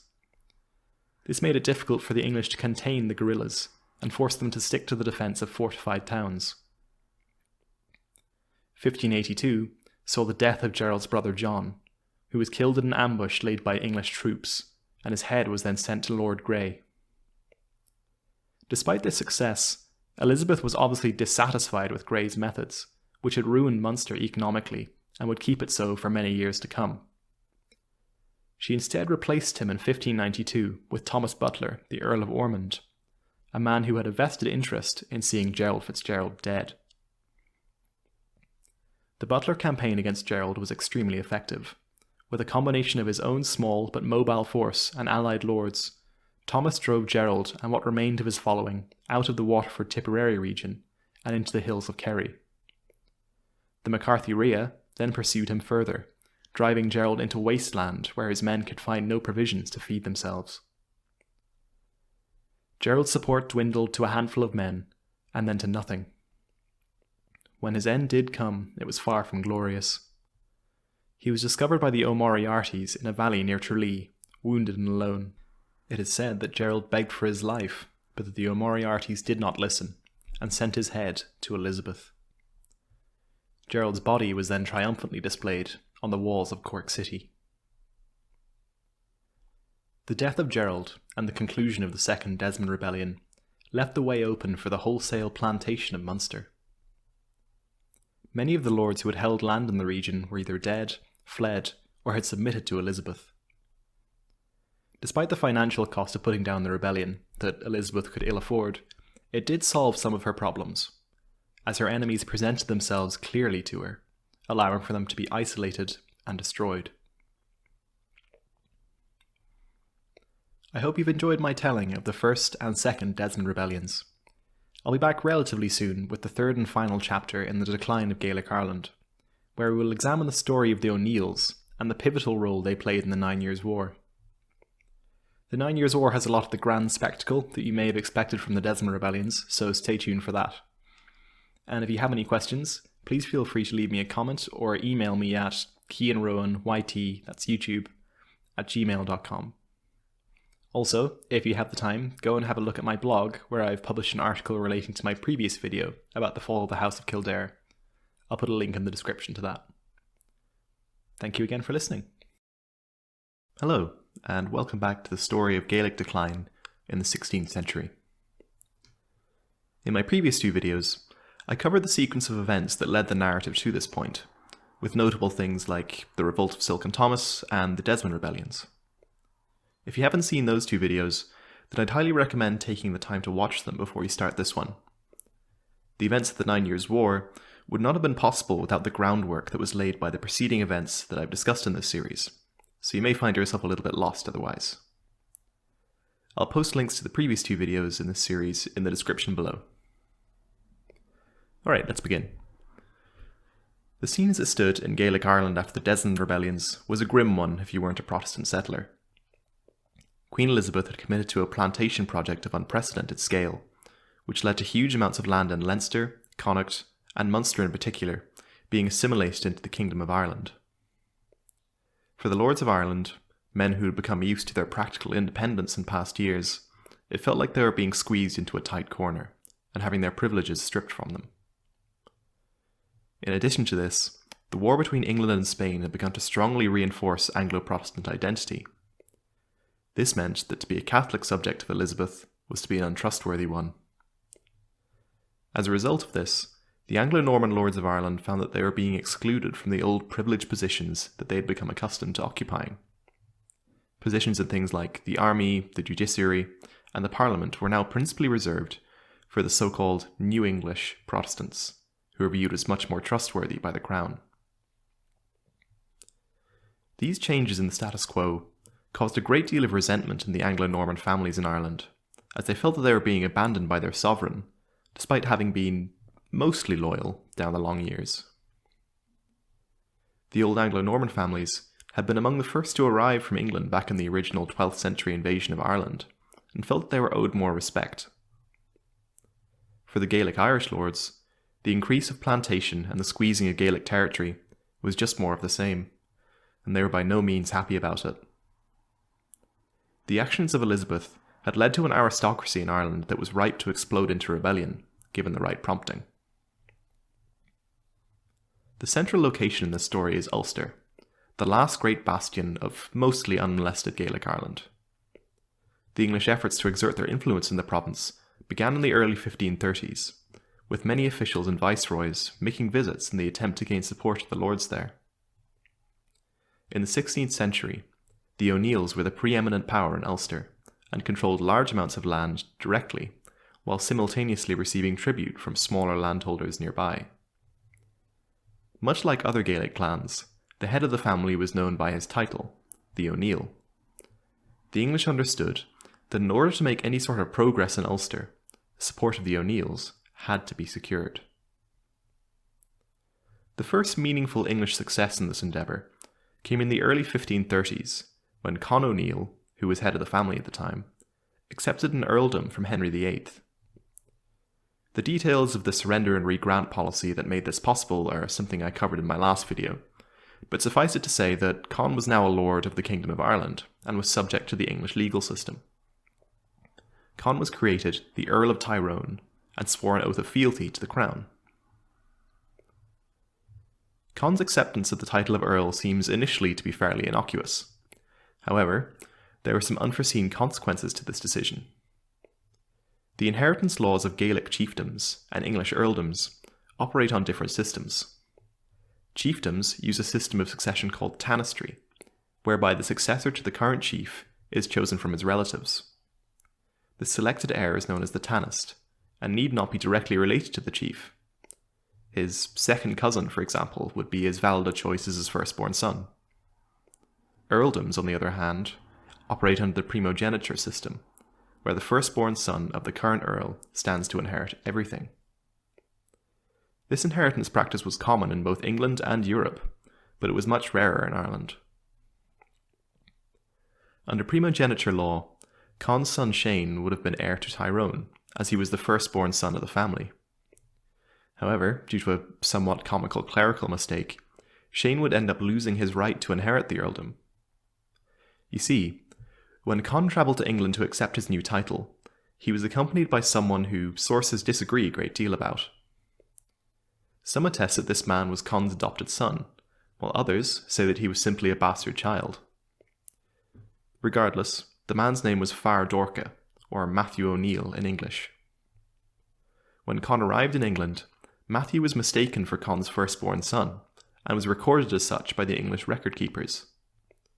As a result, Matthew accidentally became next in line to inherit the earldom of Tyrone, even though it's entirely possible that Matthew had no blood relation to Con whatsoever. Regardless, his claim now superseded that of Shane, according to English law. Naturally, Shane was furious about having been disinherited by a man who he likely viewed as an impostor in his family. The new line in succession in Tyrone was recorded in 1542, but Shane took his time before deciding to act on his anger. He resolved to secure his birthright by any means necessary, and in 1558, Shane tasked one of his foster brothers with murdering Matthew, for having the audacity to take what was not his. Matthew's assassination was successful, but awkwardly, the recently deceased heir had fathered two sons. Brian O'Neill, the first of Matthew's sons, was Earl for a very short time before he too was killed on Shane's orders. Turlough Leanoch, one of Shane's lieutenants, killed Brian in a skirmish in 1562. This meant that the earldom fell at last to Hugh O'Neill, Matthew's second son, and a very famous man in Irish history. However, unlike his older brother Brian, he was not in a position to simply step up and take on his role as Earl. This was because he had been fostered to an English family known as the Hovendens, and was away in the Pale. Shane sensed his opportunity and stepped into the breach, declaring himself the O'Neill. It's important to note the distinction here between the O'Neill and the title the Earl of Tyrone. Shane was laying claim to the Old Gaelic title by right of blood, not the earldom which, legally speaking, he had no claim to. The earldom of Tyrone still technically belonged to Hugh, but he was in simply no position to stake his claim. By this point in English history, Queen Elizabeth I was sitting on the throne. Elizabeth knew that what Shane had done was an illegal usurpation. However, she was inclined to come to terms with him rather than begin a costly war, as Shane was a powerful man at the head of an exceptionally powerful clan. So rather than forcefully remove him, Elizabeth made Shane an offer. If he would swear loyalty to her and to her deputy Sussex, she would cast aside the claim of Matthew O'Neill and his sons and recognise Shane as the Earl of Tyrone.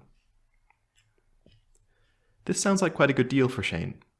He gets to keep the land that he illegally seized, and gets a legitimate earldom from the Queen of England. There was just one problem, however. Shane absolutely refused to swear loyalty to Lord Deputy Sussex. The two men were about as far from being friends as it was possible to be.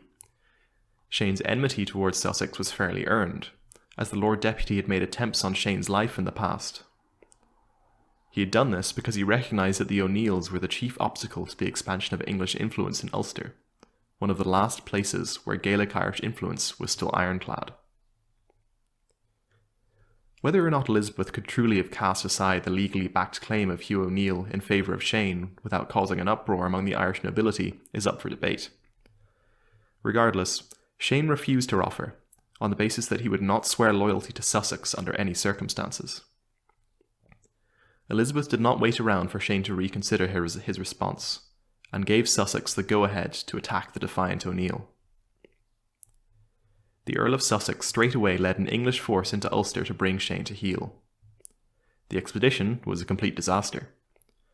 Sussex's string of misfortunes came to a head at the Battle of Red Sagmas in 1561, where the better part of his army was annihilated by Shane's troops, after Sussex pushed too far into his territory.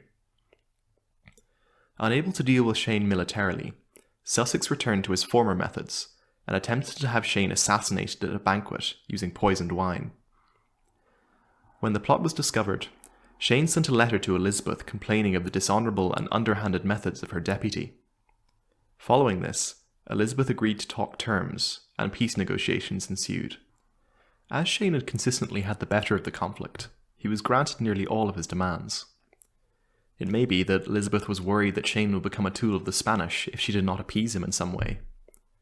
Her worries were not unreasonable, as the Spanish were beginning to take more and more of an interest in Ireland as a means to tie up valuable English troops in meaningless fighting. Elizabeth gave Shane verbal confirmation that he was the legitimate second Earl of Tyrone, and he returned home, expecting that a formal document confirming his instatement would follow soon after. However, whether due to deliberate action on Elizabeth's part or pure accident, this document never arrived. With the threat of English encroachment dealt with for the moment, Shane turned his attention to threats that were closer to home. There were two clans that went by the name of the O'Donnells and the MacDonnells, who now represented the main threat to the supremacy of the O'Neills in Ulster. Shane resolved to declare war on these two clans in order to force them to accept him as their overlord, securing the hegemony of the O'Neills. Shane was coming off a victory against the Queen of England, and no doubt his opinion of his own military acumen was at an all-time high. They didn't call him Shane the Proud for nothing. The opening stages of the war saw initial success for Shane, but eventually he overextended himself and suffered a heavy defeat against the O'Donnells at the Battle of Farset Moor in 1567.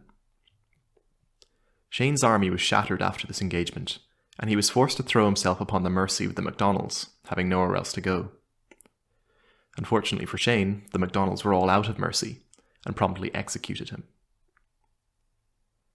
Following the death of Shane, the title of O'Neill was passed around several times, including to Turlough Linnoch, the murderer of Brian O'Neill. It would not be until 1585 that Hugh O'Neill would finally, with the support of Elizabeth, come into his inheritance. Hugh's upbringing with an English family in the Pale set him aside from his fellow Irish lords somewhat. He did not have a pristine reputation among them, and many viewed him as a creature of Elizabeth's. However, Hugh's English upbringing conferred some advantages as well. Due to his time spent in the Pale and his several visits to London, Hugh understood more than your average Irish lord the intricacies of English politics, tactics, and army structure. He was better equipped to rebel against the English crown than any Irish lord before him, and it is likely that he understood this fact. Hugh was in every sense a modern man, but he was more than capable of playing the Gaelic Irish warlord when it suited him to do so. In some ways, he was the English hope for Ulster. No doubt Elizabeth hoped that his English upbringing and her support for his claim to Tyrone would make him sympathetic to the English cause. However, the evidence would suggest that Hugh was not for England or for Ireland. Hugh was on Hugh's side. Hugh inherited his title at a time when Ireland was beginning to spiral into a destructive conflict. Aggression between England and Spain continued, and members of the Catholic Church were making rebellious noises in Ireland, hoping to attract support from the fervently Catholic Spain. Initially, Hugh was unwilling to commit one way or the other. If he remained steadfastly loyal to Elizabeth, there was a real chance that he could be removed due to his religion as the plantations spread into Ulster. If he chose to rebel, he risked everything and could end up with his head adorning the Tower of London. The first phase of what would later be known as the 9 Years' War erupted in 1593 when Maguire raided into Sligo and Roscommon. He also attacked the English garrison in Monaghan. At this stage in the conflict, O'Neill was still playing the loyal subject, and so went with Lord Bagenal to bring Maguire in. Together, they captured Enniskillen Castle from Maguire's troops. Hugh himself received a minor wound during the assault and retired from campaigning for a brief recovery period. While he was healing, he sent a passive-aggressive letter to Elizabeth, complaining that his efforts to stabilise Ireland were being taken for granted. In addition to this, he used his contacts in London to place the idea in Elizabeth's head that without him, Ulster would be completely ungovernable. This seems to have had the desired effect, as Lord Bagenal, who had been sceptical of Hugh's loyalty, received a letter soon after ordering him to cooperate with the Earl of Tyrone. While all this was happening, the Archbishop of Armagh was in contact with Philip of Spain. Philip was apparently claiming that if the Irish chiefs rose up in full rebellion, help from Spain would be forthcoming. Hugh was aware of these developments, and in 1595 he threw his extremely well-equipped army, which included 4,000 musketeers, behind the rebels. Hugh and his associate lords inflicted defeat after defeat on Elizabeth and her poorly trained army. They took Enniskillen Castle, as well as the Blackwater Fort, and made inroads into Monaghan. There had been no word from Philip. Perhaps he felt he did not need to intervene since the war was going so badly for England. In late 1595, Elizabeth called for peace talks, and these dragged on into early 1596. It looked like an agreement was about to be reached. That was until Philip showed renewed interest, clearly wanting to prolong the conflict. In an attempt to fully secure Philip's support, Hugh offered the crown of the Kingdom of Ireland to Philip's nephew and went on the offensive again. The spring of 1598 saw the famous Battle of Yellow Ford, where the English were so badly defeated that news of the battle spread across Europe. After this battle, Dublin was left wide open, and Hugh could have sacked the Pale if he chose. However, it appears that he still hoped for a reconciliation post-war, so he held off on causing real damage to the English foothold in Ireland. Just as the English were beginning to recover from this serious defeat, King Philip of Spain decided to play his hand. A large fleet of Spanish ships set sail for Ireland, and the rebel forces rushed to Kinsale to link up with these potentially war-winning troops. When the Spanish expeditionary force arrived, it was roughly 4,500 strong, though other sources place the number at something closer to 3,500. The English troops under Lord Mountjoy beat the rebels to the Spanish landing grounds and drew themselves up in order of battle. Faced with a potentially bloody engagement, the Spanish decided to barricade themselves within the walls of Kinsale, knowing that O'Neill and his allies were rushing down from the north to relieve them.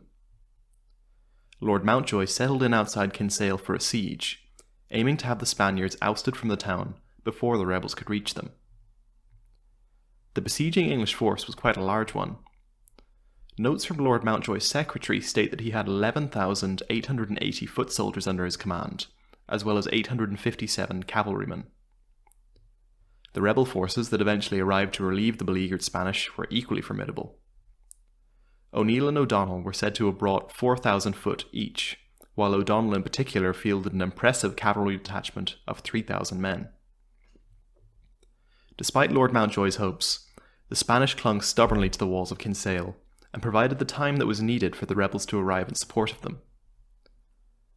O'Neill favoured a light-handed approach to the coming conflict, whereby the English forces could be harried by small attacks and subjected to the rigours of winter. The younger and more energetic O'Donnell, on the other hand, wanted to bring on a full-scale battle as soon as possible.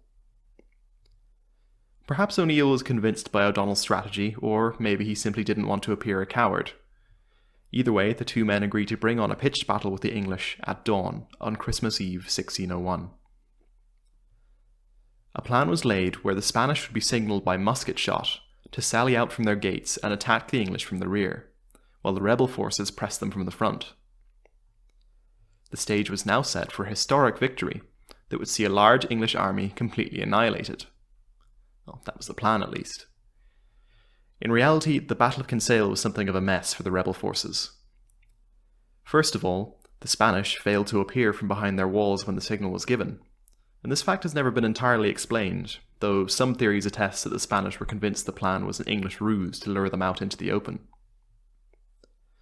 Despite this setback, the failure of the Spanish to appear was not the end of the world. The rebels still possessed a large force that was at the very least the equal of its English counterpart. Unfortunately, the rebels were not able to use these forces effectively, as O'Neill and O'Donnell's men advanced into battle in a disorganised mess, jostling with one another rather than marching forward in a unified line. The final nail in the coffin came when O'Neill noticed that the Spanish had failed to appear at the appointed time. Having been against an all-out assault from the first, he decided to declare tactical retreat. O'Neill's troops began to move back towards their camp, but were interrupted by Lord Mountjoy's cavalry.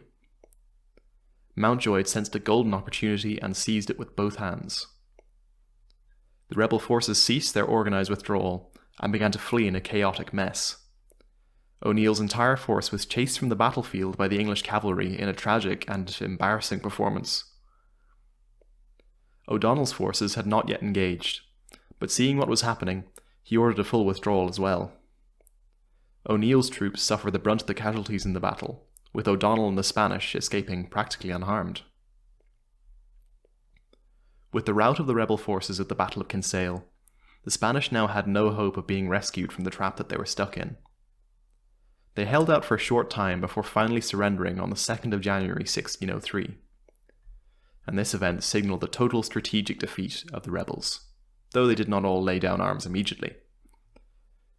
Hugh O'Neill managed to escape the debacle with his life, and when terms were offered by the English, he took them. At the peace table, Hugh was offered very generous terms by Elizabeth: life, liberty, and his earldom in Tyrone. All things considered, Elizabeth would have been quite justified in executing him. Hugh had raised his banner in rebellion, scorned her at the original peace talks, and cost the English crown an absolutely ruinous amount of money. However, Elizabeth was anxious to restore peace to the island, and did not want to antagonize Hugh's many relatives. So ends the story of the 9 Years' War, and the O'Neill role in it. Some Irish earls continued to fight for a time, while others went to Europe seeking help from the monarchs there. However, most Irish earls simply fled the island, in the famous event known as the Flight of the Earls. This, more than anything, signalled the end of Gaelic independence, as so many earls simply abandoned their territory, leaving a power vacuum where loyal administrators could be neatly slotted into place. The loss of Ireland's aristocracy proved to be a devastating blow for the preservation of the Gaelic way of life. Without leaders, the Gaelic population were helpless to push back the now rapidly expanding plantation projects. And while this wasn't the end of the rebellion in Ireland, there's plenty more rebellions to come, it was the end of organised Gaelic resistance to the enforcement of English influence in Ireland. Thank you for listening to my telling of the 9 Years' War and the prominent role played by the O'Neills in it. I'll need to have a little bit of a think about where to go next from here. I've got a few candidates for new videos, but I'd love to hear any ideas that you've got as well. I enjoyed writing this one, and I hope that you enjoyed listening to it as well. As usual, you can contact me at kianrowanYT@gmail.com, and you can find small posts that expand on topics from my videos at www.irishhistoricalstudies.blogspot.com.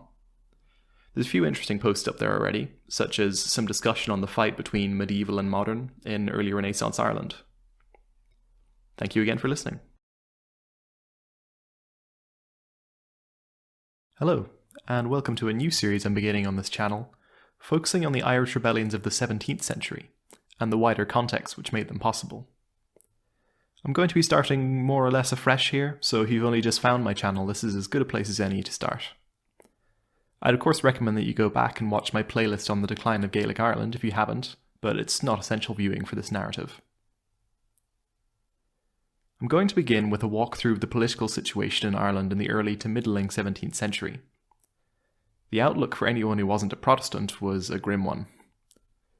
The so-called New English settlers were the only people who were trusted by the Crown to govern in Ireland, based simply on the fact that they were Protestant and less vulnerable to intrigues from Catholic kingdoms on the continent, such as France and Spain. If you were a Catholic, regardless of your record of loyalty down the years, you were not worthy of trust by the English Crown.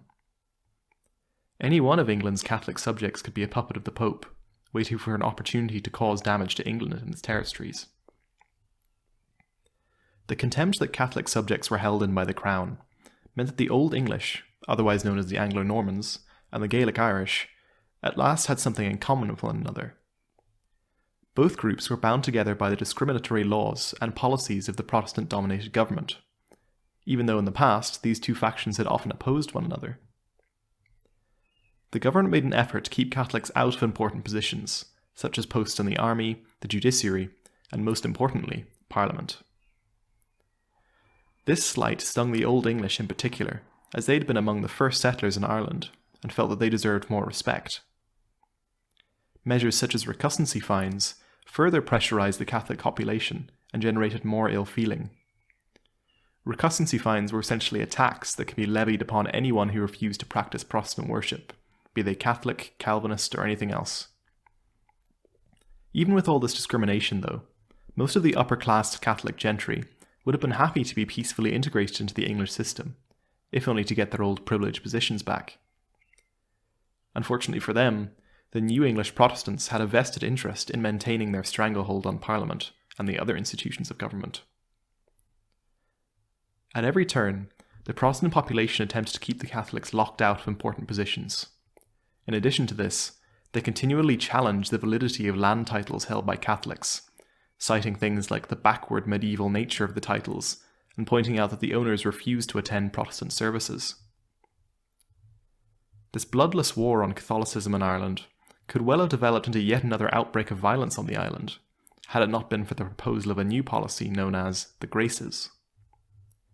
The Graces were a series of reformative legislation that was put forward to King Charles I by some of the wealthier Catholics who sat on the Irish House of Lords. These reforms were aimed at reducing the exclusionary and unfair laws that were at this time making life for Catholics very difficult. King Charles allowed some of the requests, such as relaxing the exclusion of many Catholics from Parliament, and allowing them to keep hold of their land.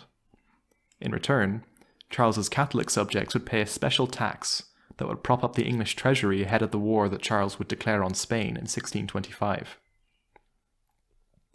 Ultimately, however, this would prove to be a only temporary solution to Catholic discontent. This was largely due to the actions of Thomas Wentworth, who was made Lord Deputy of Ireland in 1632. Wentworth's main goal was to ensure that Ireland was a profitable possession for King Charles. The English treasury was, as ever, in dire need of cash flow, and Ireland was often more of a burden to it than anything else. When the Irish Parliament sat in 1634, Wentworth's first proposed tax bill passed smoothly, as the Catholic MPs had already agreed to pay the extra tax included in the Graces, which by now had reached a total of 51 proposed reforms. The Graces themselves were scheduled to be deliberated upon in Parliament's second session, between the 4th of November and the 14th of December. Hopes that they would be implemented in full were increased, as the Catholic MPs actually held a brief majority in Parliament due to the unexpected absence of several Protestant MPs. Wentworth had other ideas, though, and on November 27th, he refused to implement two of the proposed Graces reforms. These were to extend the English Statute of Limitations to Ireland, and, significantly, to guarantee the titles of many landowners in Ulster, the majority of which were Catholic. As Lord Deputy, Wentworth had the final word on the matter, due to the Poynings Law of 1494. Furious at this development, the Catholic MPs resolved to oppose all of Wentworth's future bill proposals, regardless of what they were. Wentworth wrote to Chief Justice Edward Coke, saying, "The Popish party have been ill to please this session, but after I had, the 27th of last month, given our answer to their Graces, they lost all temper." Following the Catholic outrage at Parliament, the Graces were shelved for a time, and Wentworth began to accrue an even worse reputation among the Catholics of Ireland, as his new policies became more and more discriminatory and money-hungry. One of the things he was most hated for was his consistent challenging of the validity of Catholic landholdings, often confiscating them and holding the land hostage in exchange for large fines. This was all in accordance with his main goal of wringing as much money out of the country as possible in order to fund the English treasury. While the actions of Wentworth undoubtedly contributed to the bloodshed to come, they were not solely responsible for it. The spark that led to the uprising in Ireland came about as a result of the instability across the sea in Scotland. Just like the Catholics in Ireland, the Scottish had their own grievances with the English policies. The cause for discontent in Scotland was, like so much else in this period, of religious origin. The Church of Scotland, otherwise known as the Kirk, was of the Presbyterian type, meaning that they had little use for official roles such as bishops like those seen in the Church of England.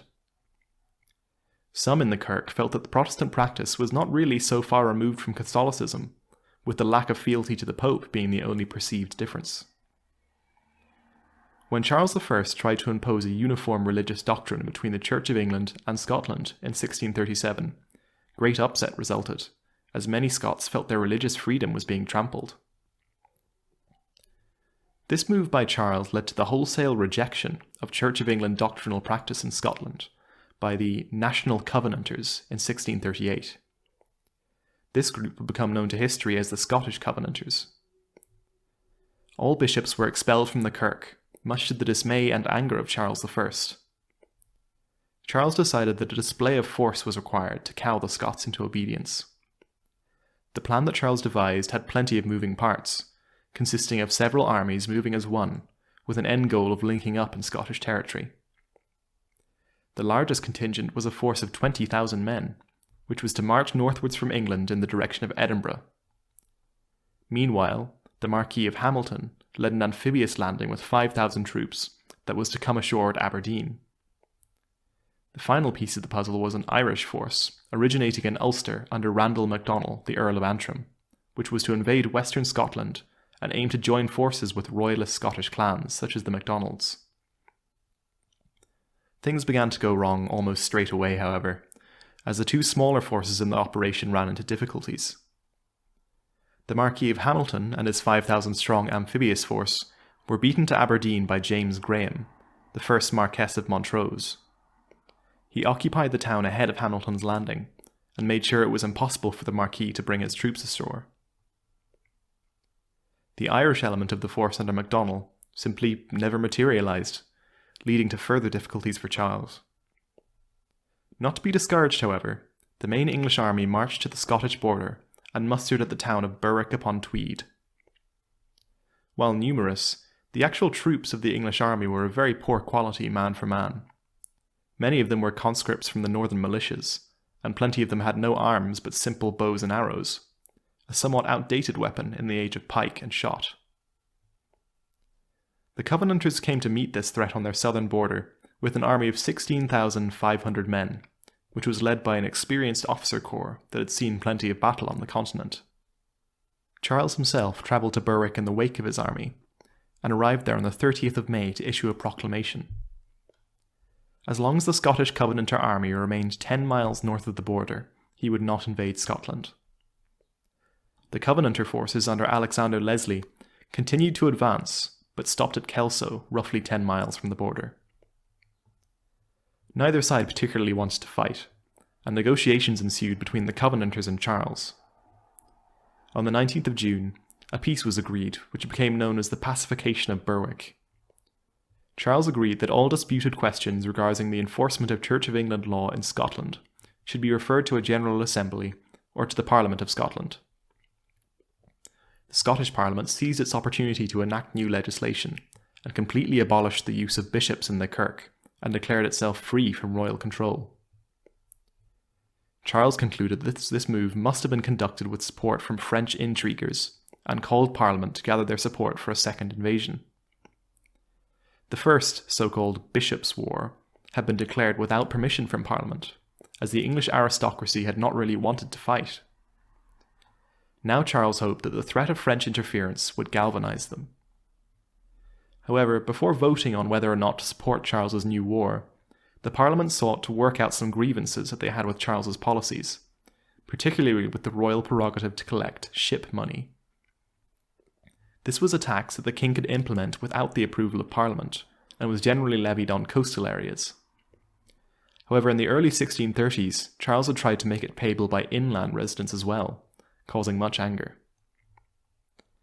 Charles decided that these terms were unacceptable, and in 1640 he dissolved the Parliament. This was a move that would come back to bite him in future. Without the support of Parliament, Charles needed a different way to fund his expedition. Thomas Wentworth, who I have mentioned already, embarked on a campaign of fund hunting in both England and Ireland, earning the hatred of landed gentry in both kingdoms. Before Charles could invade Scotland, however, the Covenanters marched over the River Tweed, and the English army was forced to retreat before them. The Scots soon overran Northumbria and Durham, and on the 28th of August 1640, the Battle of Newburn was fought between Alexander Leslie and the Covenanters and Lord Conway. The Scots hugely outnumbered their royalist opponents, and Conway was defeated in short order. Following this victory, the Covenanters occupied Newcastle, gaining control of most of London's coal supply. Charles was forced to leave the two northern counties he had lost in the hands of the Scots, and agree to pay the expenses of the occupying enemy army. He simply had no other choice. The Treaty of Ripon was agreed, and Charles was forced to call Parliament again in order to procure the necessary funds to pay the expenses of the Scottish armies occupying his former territory. This was a huge blow to the prestige of the king, and he would never really recover from it. Unfortunately, the sitting MPs were still angry about the fiasco of the previous Parliament session, which had lasted only 3 weeks before Charles dissolved it. During this new session, the MPs spent their time attacking Charles's administration.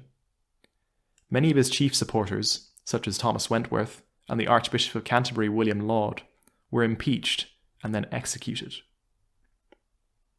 Charles was eventually able to secure peace with the Scots, with the Treaty of London, the terms of which were not at all in his favour. The Scots received a huge payout of £300,000, as well as the return of all ships and equipment captured by the English during the fighting. All attempts to enforce Protestant doctrine in Scotland were halted, and the Scottish Presbyterians were allowed what essentially amounted to total religious freedom. You can imagine the sort of excitement the victory of the Covenanters caused in the Irish Catholic community. The Scots had gone to war against the king to protect their right to practice their religion, and had received generous concessions for doing so. Some began to think that it might yet be possible for Catholics to achieve the same in Ireland. Next episode, I'll be talking about the rise of the Catholic Confederacy, and following along as the fruits of Charles's bad treatment of Parliament ripen into the devastating English Civil War.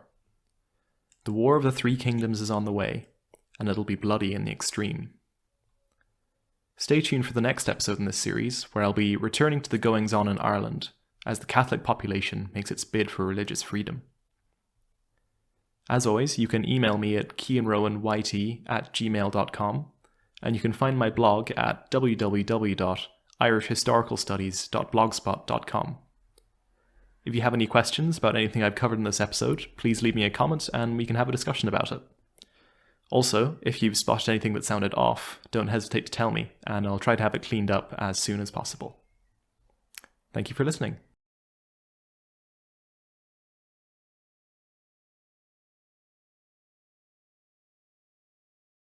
Hello, and welcome back to the Wars of the Three Kingdoms, the story of the brutal conflict between England, Scotland, and Ireland in the middle of the 17th century.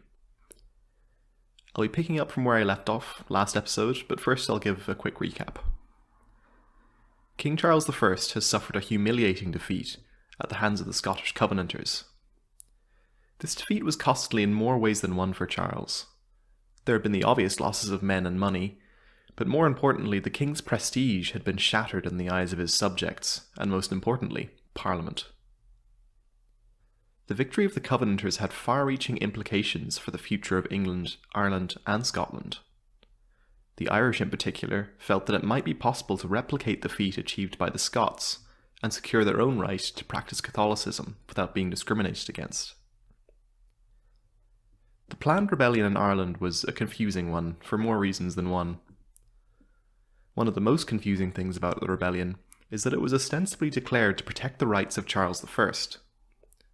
Now, you may be asking, quite reasonably, how can you rebel against your ruler and claim to be protecting his rights? This paradox is down to a common practice by political agitators of the time, in that they would not rebel against their king, but rather against the king's evil or corrupt ministers, who were leading their God-given monarch astray. You might say that this seems like a bit of a stretch, and you would be right, but it was simply the attitude at the time. A truly Catholic person could not rebel against their monarch, whose right to rule came directly from God. Another confusing thing about the affair is that Charles was, to all appearances, Protestant. Why would Catholic rebels view him with favour? Surely they, as Catholics, ought to oust him from his throne and replace him with a king more sympathetic to the Pope. The main reason why Charles was more accepted by Catholics was twofold. The first was that he had agreed to the Graces reforms that I covered in the last episode, and the second was that he'd married a Roman Catholic French princess named Henrietta Maria. It was because of this that Irish Catholics felt Charles might just be sympathetic to their cause. The English Parliament seems to have shared this view, and feared that Charles would raise an Irish army to enforce obedience in England.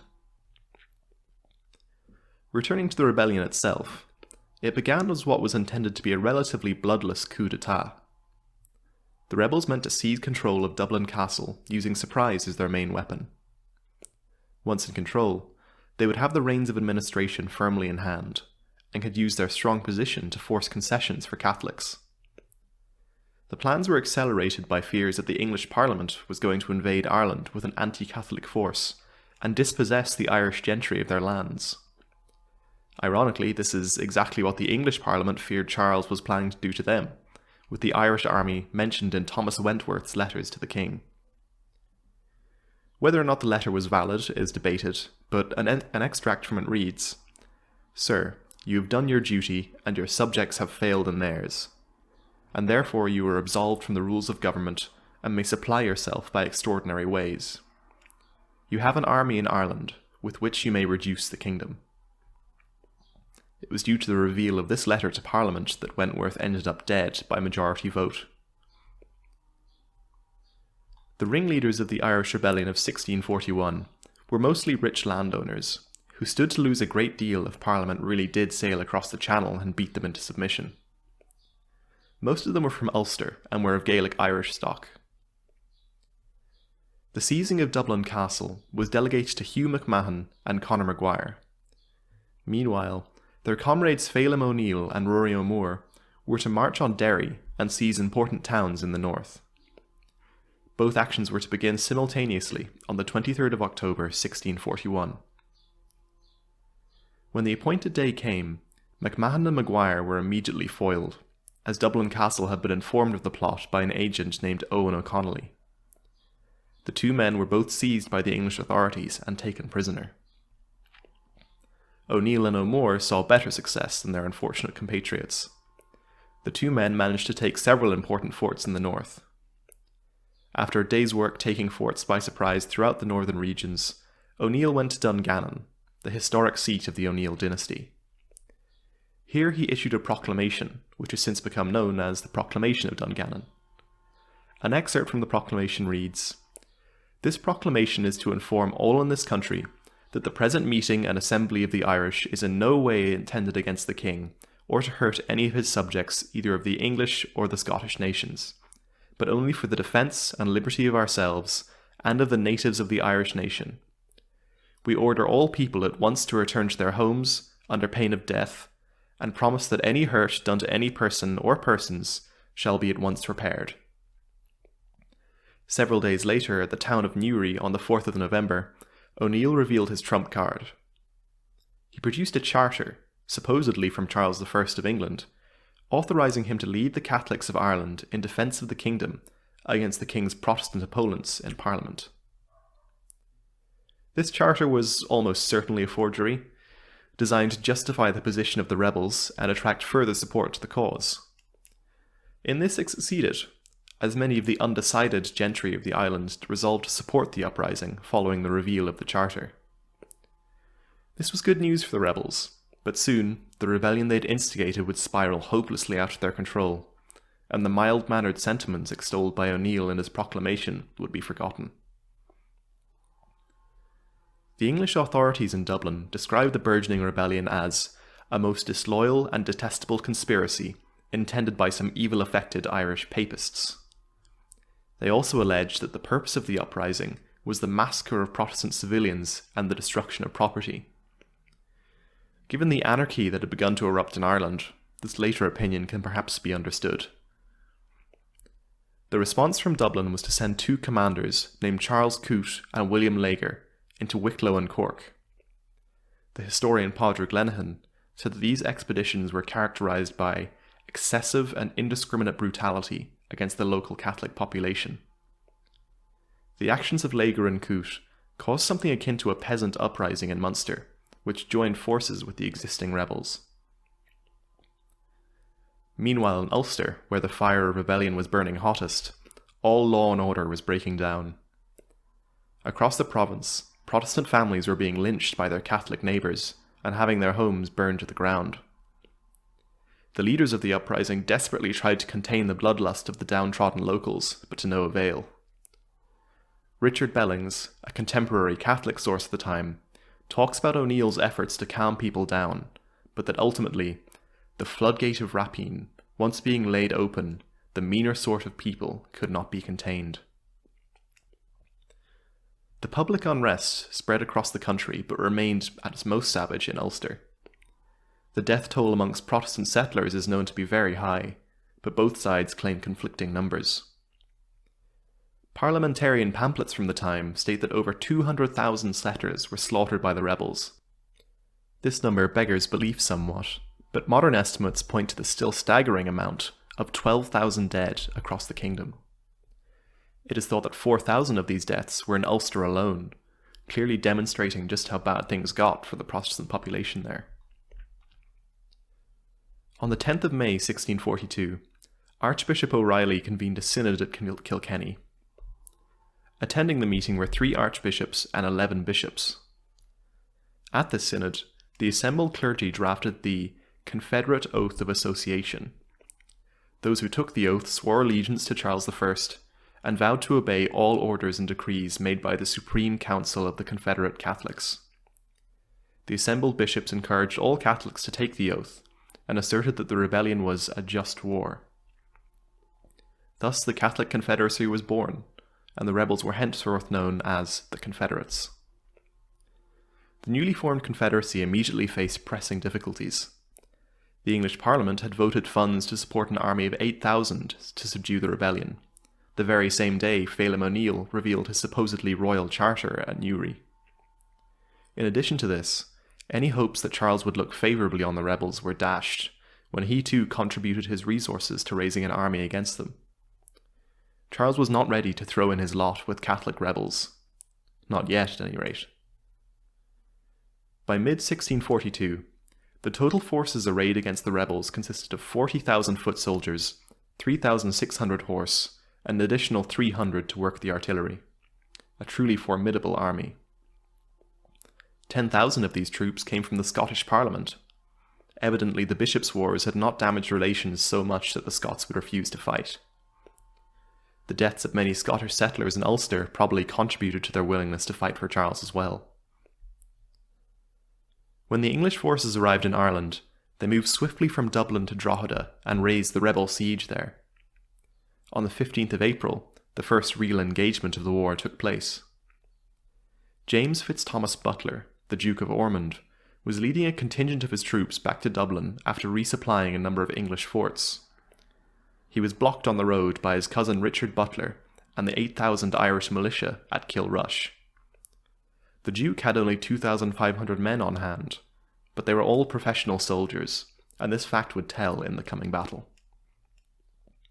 The rebel forces were of a generally poor quality, but were well led and had a good chance on paper of defeating Ormond's smaller force.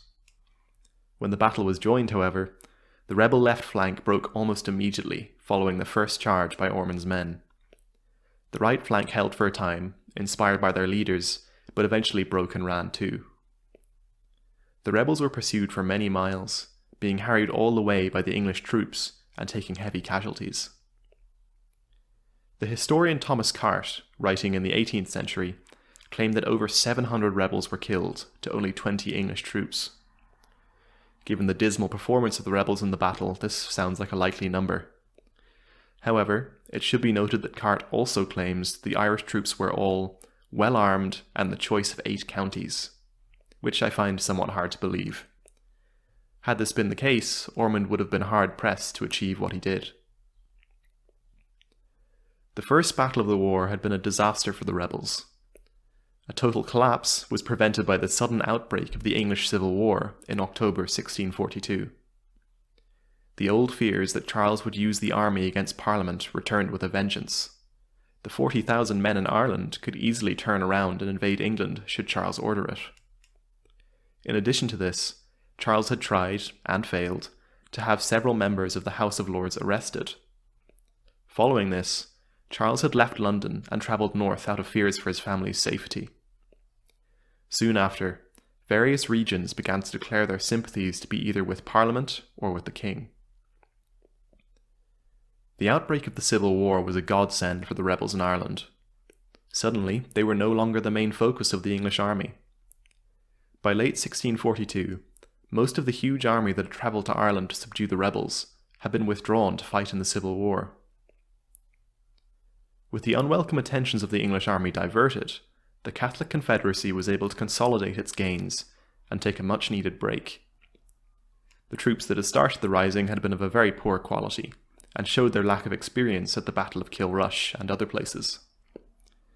This temporary halt in major hostilities allowed the amateur armies of the Confederacy to be transformed into something resembling a modern military force.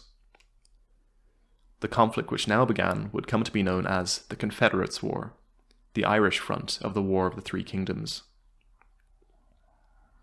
Next episode, I'll be covering the strange period of time where Ireland had what was essentially independent government, and the ongoing conflict between royalist and parliamentarian. The English Channel did not prove wide enough to separate Ireland from the war, and soon the Confederacy will have to choose a side or drown in the outpouring of violence that is about to spread across the British Isles. As always, you can contact me at keanrowanYT@gmail.com with any questions you may have about topics I've covered. The questions don't have to be about this video. I'm happy to discuss any of the time periods I've talked about so far. Also, you can see blog posts on aspects of these episodes at www.irishhistoricalstudies.blogspot.com. I tend to go into more detail on my blog about certain events and concepts, so if that sounds interesting to you, then go and have a look. One final thing before I go. If you're interested in hearing first-hand accounts from the Protestant settlers who were driven from their homes in 1641, go to www.1641.tcd.ie. The Trinity Depositions are a huge collection of testimonials from Protestants who managed to reach the relative safety of Dublin during the anarchy that accompanied the initial 1641 rising. You can make a free account and search by area to see what sort of brutal things happened in the town you live in. If you live in Ireland, of course. It's the sort of stuff that really makes you appreciate living in the 21st century. That's all from me for now. Thank you for listening.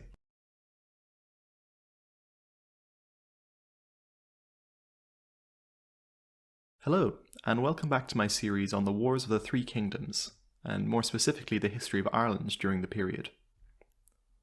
In this episode, I'm going to be talking about the situation in Ireland after the sudden outbreak of the English Civil War in October 1642, and the resulting gains that were initially made by the Confederate Catholics afterwards.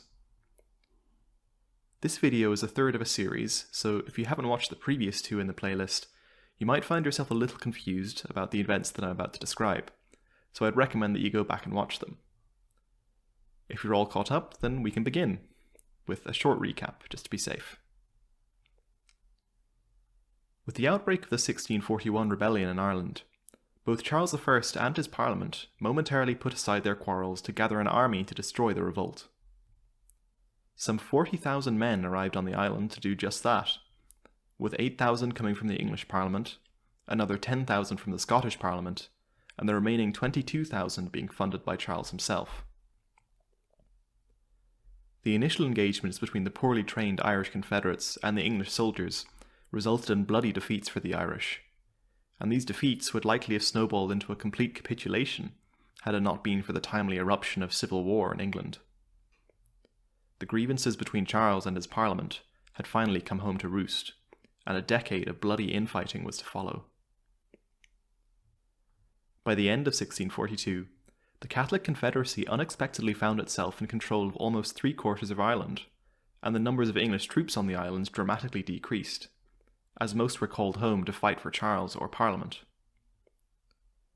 Control of major ports such as Waterford and Wexford meant that the Catholic powers on the continent could send arms and supplies to the Irish Confederates.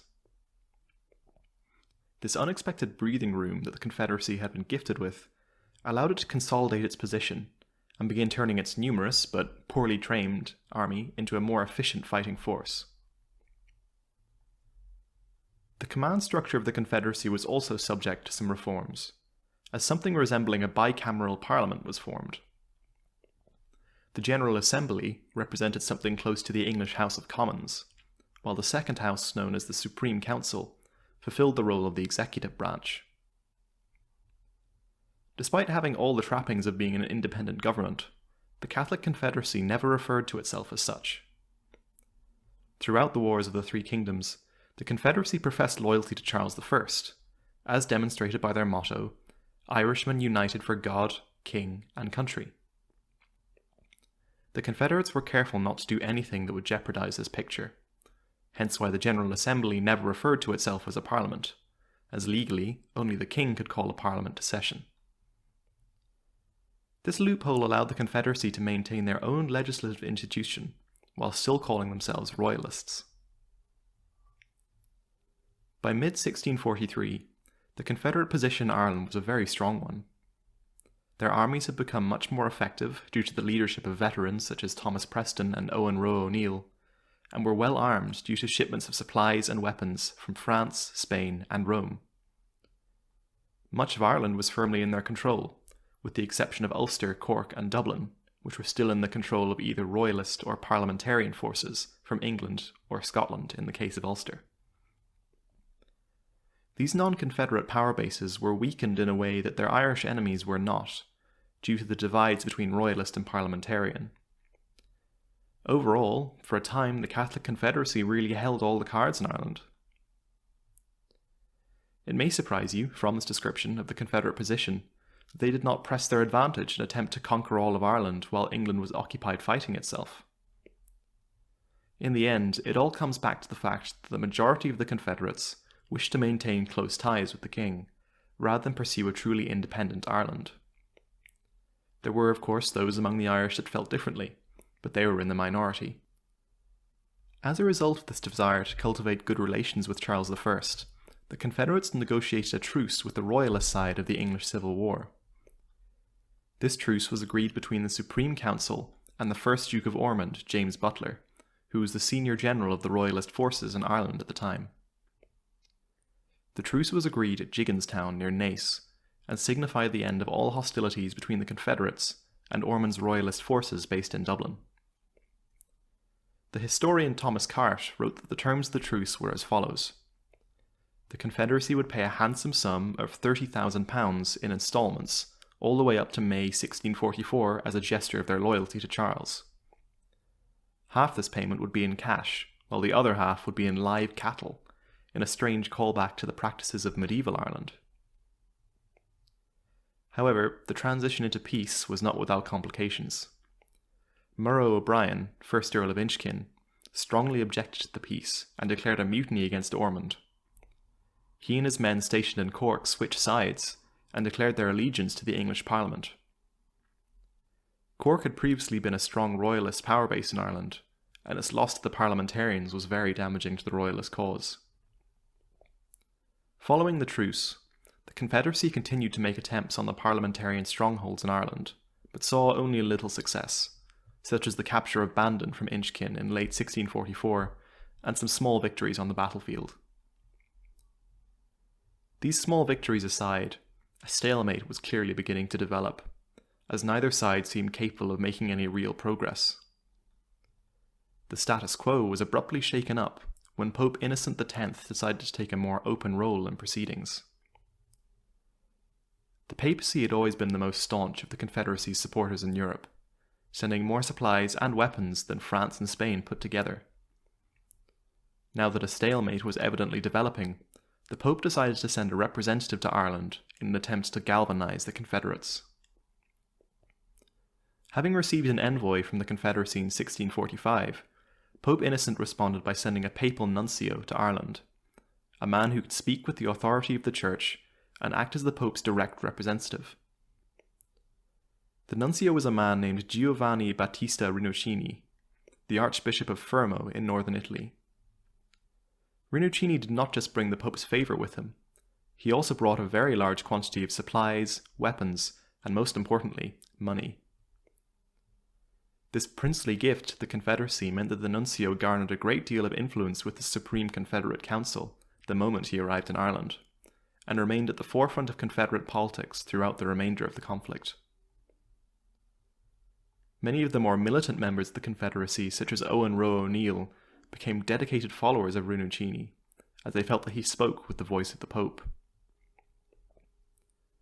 When Rinuccini was received by the Supreme Council at Kilkenny, he asserted that his mission in Ireland was to sustain King Charles and also to help the Catholic people of Ireland to secure their right to practice religion freely, and the reclamation of church property that had been seized by the English state. These objectives were met with approval by the council, and the nuncio immediately busied himself with the achievement of these goals.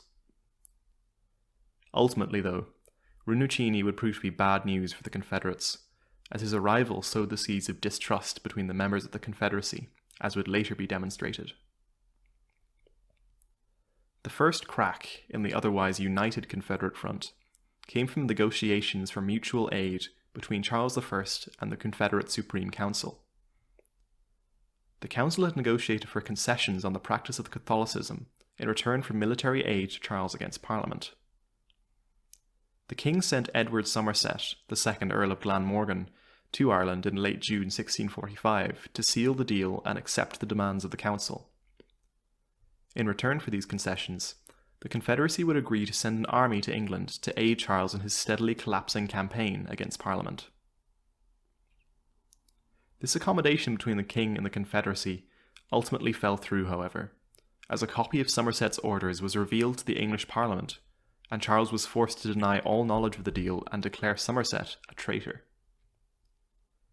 Charles's hands were tied in this situation, as to admit he was planning on bringing an army of Catholics to England would be to completely alienate his Protestant supporters.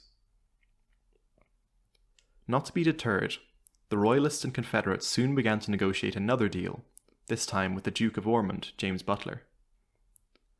This peace deal is known today as the First Ormond Peace, and again involved concessions for Catholics in return for military aid. Some of the agreed concessions included the return of Catholics to public office, the permission to found schools, an amnesty for acts committed in the initial 1641 Rising, and verbal promises of future concessions on religious freedom. The Supreme Council signed off on the deal on the 28th of March 1646 and committed themselves to Charles's cause. However, when news of the deal began to spread around the Confederacy, grumbling began. The papal nuncio was particularly displeased with the terms, and felt that the Supreme Council could easily have pushed for much more. One of the main problems that was pointed out with the terms of the treaty was that Poyning's Law of 1494 was not to be reversed. This law stipulated that any legislation passed by the Irish Parliament had to be approved by the English Privy Council, severely limiting parliamentary power in Ireland. In addition to this, no changes were made to the Protestant majority in Irish Parliament, further reducing its effectiveness for Catholics.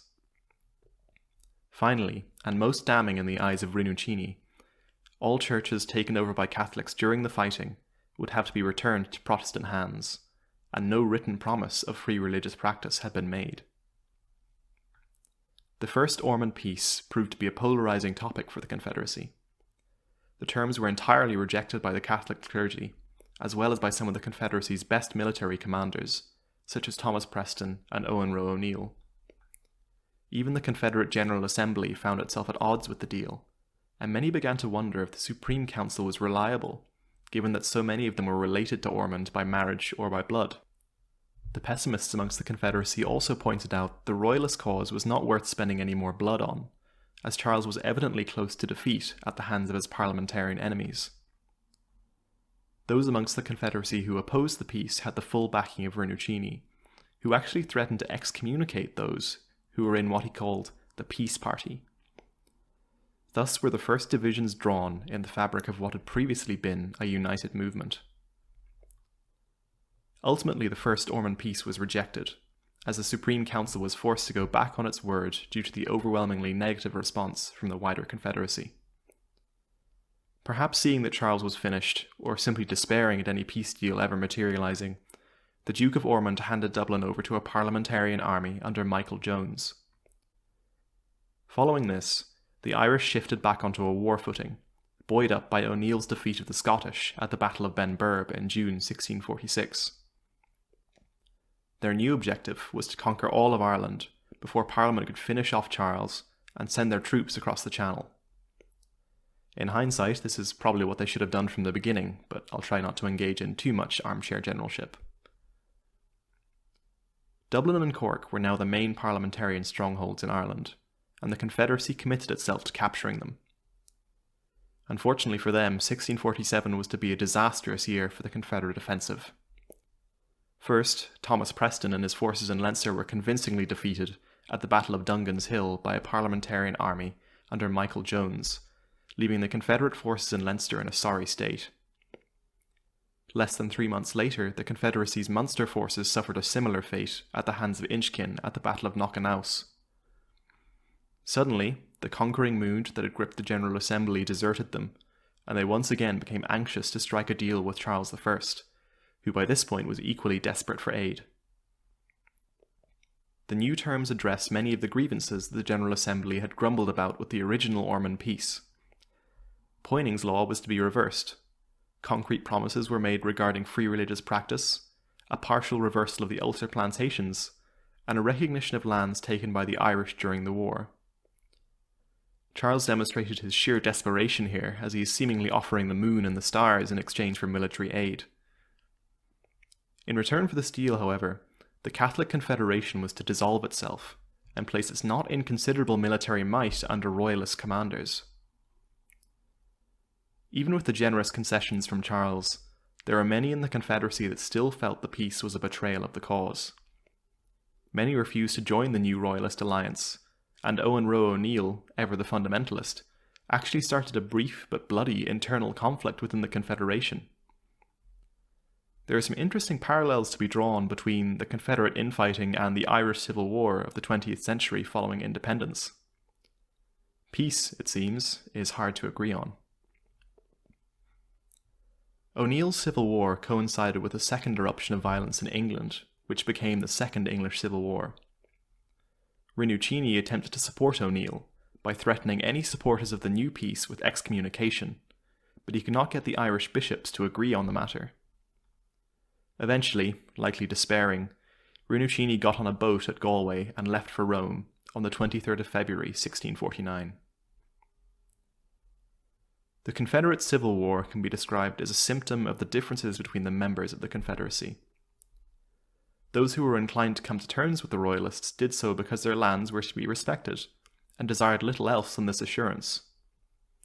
Men like Owen Roe O'Neill, on the other hand, wanted a complete removal of the English from Ireland, and these two goals simply didn't mix. Thank you for listening to this episode in my Wars of the Three Kingdoms series. This one took some time to write, as I spent a lot of my time trying to figure out how best to organize my script to make this complicated period as easy to understand as possible. Hopefully I succeeded there, but if I didn't, feel free to leave me any questions you have in the comments and I'll answer if I can. If you want to send me something longer than a comment, you can email me at keanrowanyt, that's YouTube, @gmail.com, and you can see my blog at www.irishhistoricalstudies.blogspot.com. Thank you again for listening, and I'll see you in the next episode, when I discuss the arrival of Ireland's bogeyman, Cromwell.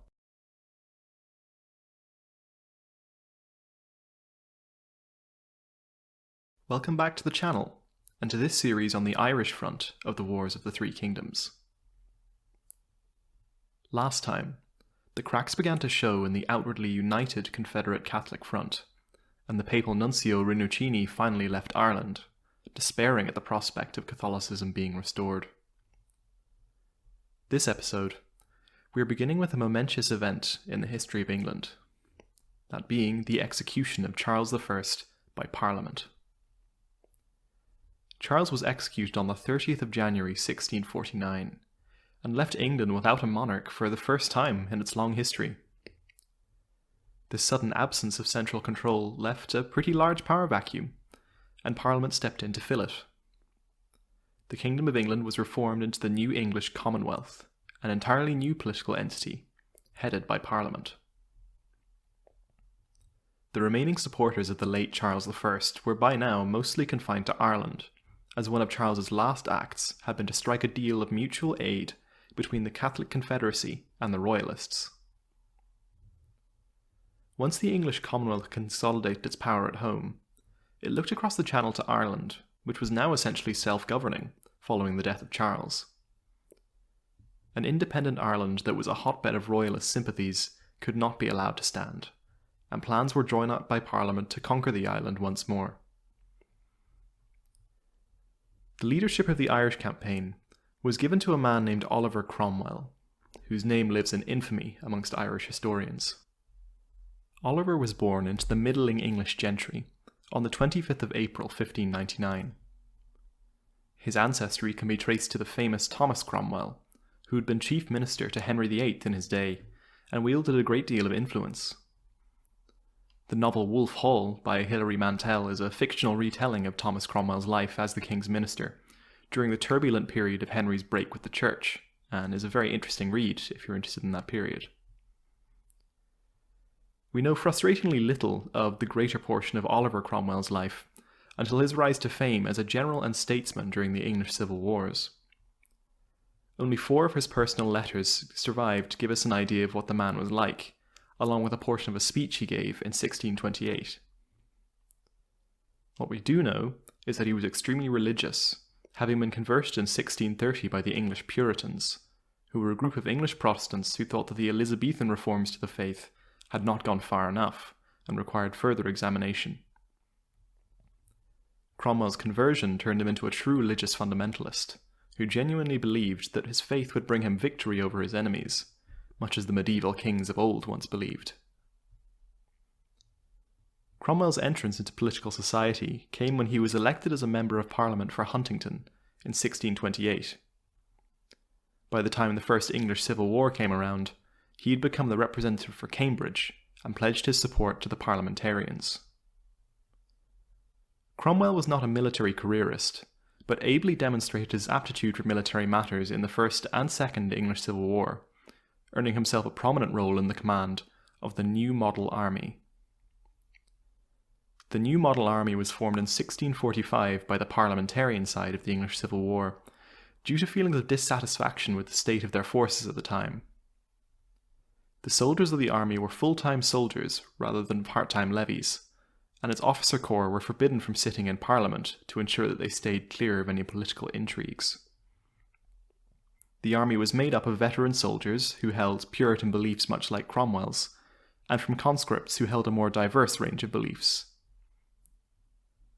While not all of the New Model Army was united in its flavour of Christianity, it was certainly united in its condemnation of Catholicism, as would be demonstrated in the 1649 Irish campaign that the New Model Army led the way in. Returning to Cromwell, his string of victories over the Royalists in the English Civil War made him a famous and influential man. It was not at all surprising when he was picked by Parliament to lead the New Model Army into Ireland, in order to wipe away the remaining Royalist resistance there. The way was prepared for Cromwell's arrival by the Battle of Rathmines.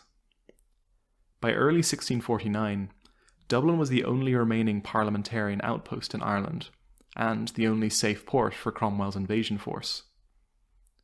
Colonel Michael Jones was in command, a man who had been active in Ireland on behalf of Parliament for several years now. The Irish Confederate Catholics decided to make an effort to take Dublin and deprive Parliament of their last safe port to reinforce their Irish foothold from. A combined Royalist and Confederate Irish force under James Butler, the Duke of Ormond, gathered at Rathmines just south of Dublin on the 2nd of August 1649. It is thought that Ormond's coalition amounted to 11,000 men, in theory more than enough to lay siege to and capture Dublin. The Duke set about occupying the strongpoints in the region in preparation for the coming assault on his prize. Upon arriving at Baggott's Rath Castle, the Royalist forces found it held against them by Jones's men. Perhaps overconfident due to the size of his force, or simply careless, Ormond did not draw his troops up in battle order outside the walls, clearly not expecting his opponent Jones to attack him while his men were preparing to camp. That is, of course, exactly what Jones decided to do. With 5,000 men, he launched a surprise assault on the unprepared Royalist troops and put them to flight. A rearguard action was eventually managed by Ormond's forces, but his losses were severe. Ormond claimed that he lost 1,000 men in the battle, which was a grievous amount to lose in a single engagement. Jones, meanwhile, claims the less believable number of 4,000 Royalist and Confederate casualties and an additional 2,517 prisoners. Following his defeat, Ormond was forced to withdraw from the region and lick his wounds, and Cromwell arrived unopposed on the 15th of August with 15,000 veteran troops of the new model army. Cromwell referred to the Battle of Rathmines as an astonishing mercy, so great and seasonable that we are like them that dreamed. He took the victory as a sign from God that his course was just, and that his campaign was favoured. Given the results he would go on to achieve, it's hard not to agree with him. Rathmines was a disaster in more ways than one. First, it was an embarrassing defeat by a force less than half the size of the Confederate army, and secondly because it heavily damaged relations between the Confederate Catholics and the English Royalists, as Ormond's continuing incompetence caused friction. Finally, Michael Jones's impressive victory allowed Cromwell to land his entire force without risk, as they had a safe harbour to berth their ships and a city to house their troops and supplies. It's all downhill from here for the Royalists and Confederate Catholics. Cromwell's first target upon landing was the walled town of Drogheda. The town was home to a joint Royalist-Confederate garrison of 3,000 men, under the command of Arthur Aston, a professional Royalist soldier. Drogheda was about 50 kilometres from the Parliamentarian stronghold in Dublin, and Cromwell laid siege to the town for a week before managing to make a breach in the walls with his artillery. When the breach was made, Cromwell called for Aston to surrender the town, but Aston refused. What followed was one of the most famous of the many massacres in Irish history. The massacre at Drogheda is often pointed to as an example of Cromwell's unusual cruelty and hatred towards Catholics during the conquest. Almost the entire garrison was put to the sword, and all the Catholic priests were executed. Many civilians are also said to have been killed following the entrance of Cromwell's troops into the town, though this has been disputed in books such as Cromwell Was Framed by Tom Riley. Following the bloody capture of Drogheda, Cromwell split portions of his army up to allow them to pursue different objectives. He sent 5,000 men north to secure eastern Ulster from the remains of the Scottish Covenanter army that had landed there in 1642, and sent additional contingents to secure the island's western ports to allow for easy resupply of his forces. The bulk of the new model army marched south to secure the important towns of Wexford, Waterford, and Duncannon. Wexford was the scene of another famous atrocity committed by Parliamentarian forces. Cromwell's troops arrived at the town on the 2nd of October 1649 with 6,000 men, 6 heavy siege guns, and a pair of mortars. The Confederate garrison in the town was 1,500 strong, and was led by David Sinnott, the town's governor. Having heard about the treatment of Drogheda in September, the townspeople were not keen on fighting Cromwell. Sinnott opened negotiations with the enemy for a conditional surrender almost straight away, though it may be possible that Sinnott was only playing for time, as he was steadily reinforced as the siege progressed until his garrison was 4,500 men strong. The theory that Sinnott was just playing for time gains weight when you consider the ridiculous demands he was making. Some of his terms included free practice of Catholicism and safe passage for the entire garrison with their weapons to a friendly port. Puritan and clever military commander that he was, Cromwell was never going to agree to such terms. However, when Cromwell's siege guns blasted 2 breaches in the walls of the town, Sinnott appears to have started negotiating properly, and Cromwell seems to have been amenable to the terms based on the letters he and the governor of Wexford exchanged. However, while the negotiations were ongoing, Cromwell's troops assaulted the town without receiving orders to do so and achieved complete surprise. Panic spread through the royalist garrison as they suddenly found the streets full of the enemy, and a rout ensued as the garrison attempted to flee and the Parliamentarian troops sacked the town. Cromwell himself estimates that 2,000 of the royalist garrison were killed, to only 20 of his troops. The civilian body count was also extremely high, though numbers on that front are less certain. While it is true that Cromwell did not order the attack on the town while negotiations for surrender were ongoing, he also made no real effort to rein in his troops once they had begun sacking the place. As such, I don't think he can be completely absolved of guilt. The sacking of Wexford proved to be a hindrance for the parliamentarians, as the settlement was utterly ruined and unusable as a port. Cromwell was actually forced to request a transfer of soldiers from England to repopulate the town and reopen the port. On the other hand, the brutal capture of yet another major town frightened the Royalist Confederate coalition. The Duke of Ormond stated that the violent manner in which Cromwell captured towns spread fear throughout his forces. Towns like New Ross and Carlow quickly surrendered to Cromwell without a fight when his army arrived at their doors. When spring of 1650 came around, Cromwell again set about the business of capturing the remaining walled towns in Ireland. The most important of these towns to capture politically speaking was Kilkenny, as it was the seat of the Supreme Confederate Council, and taking it would be a huge propaganda victory. Cromwell arrived at the town on the 22nd of March 1650. He set up his artillery on the hill adjacent to the town and issued demands that the town surrender to him. While the negotiations were ongoing, Cromwell sent a detachment of his troops to Irishtown to capture it, but they were repulsed. Following this small defeat, a letter of refusal came from the Kilkenny garrison, and Cromwell began bombarding the walls. A breach was made in the south wall around noon that same day, and Cromwell ordered his troops to storm it, as they had done so before. After 2 attempts with heavy losses, his troops simply refused to attack the breach again. Instead, the bombardment of the walls continued until March 27th, when a second breach was made. Following this breach, some of the defenders began to desert their posts. This coincided with the arrival of 1,500 additional parliamentarian troops to reinforce Cromwell's besieging army. On March 28th, the next day, the town was handed over to Cromwell in order to avoid a sack. The leaders of the town were marched out and actually complimented by Cromwell on their bravery. For once, the civilian population evaded a massacre, and the town was occupied. Cromwell's next target was the town of Clonmel. It was here that the first major reverse of the conquest was suffered by the new model army. The siege of Clonmel took place between April and May of 1650, and was an extremely bloody affair. Cromwell was in a particular rush to take the town, as he had been briefly summoned back to England to put down a royalist uprising, and he was eager to make up for lost time.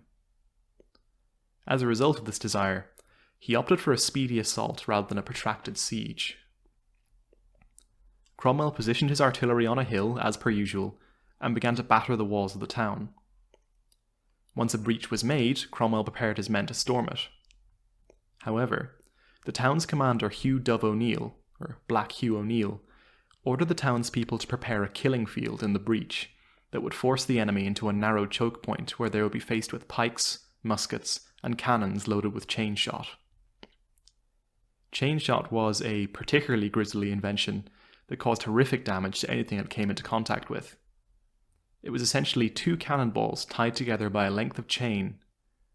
When fired from the cannon, the balls would spin in the air with such speed that the chain could bisect a human torso. When the parliamentarian infantry charged into the breach, they were met with overwhelming firepower and suffered extreme casualties.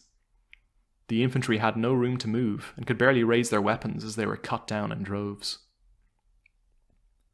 A second assault was made by Cromwell's elite dismounted cavalry, but this too was repelled using similar tactics.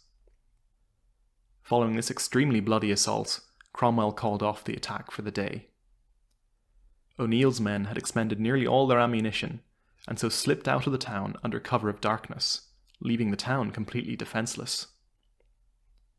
The next day, Cromwell negotiated a conditional surrender with the town's mayor, John White, thinking that the town was still heavily defended. When Cromwell discovered the deception, he was furious, but he respected the terms of the agreement and did not harm the townspeople or their property. It is thought that 2,000 of Cromwell's 8,000-strong force were killed in the trap at Clonmel. In May 1650, things finally began to collapse for the Confederate Royalist coalition. Charles I's son, Charles II, cut ties with the Irish Confederates, repudiating the deal his father had struck with them.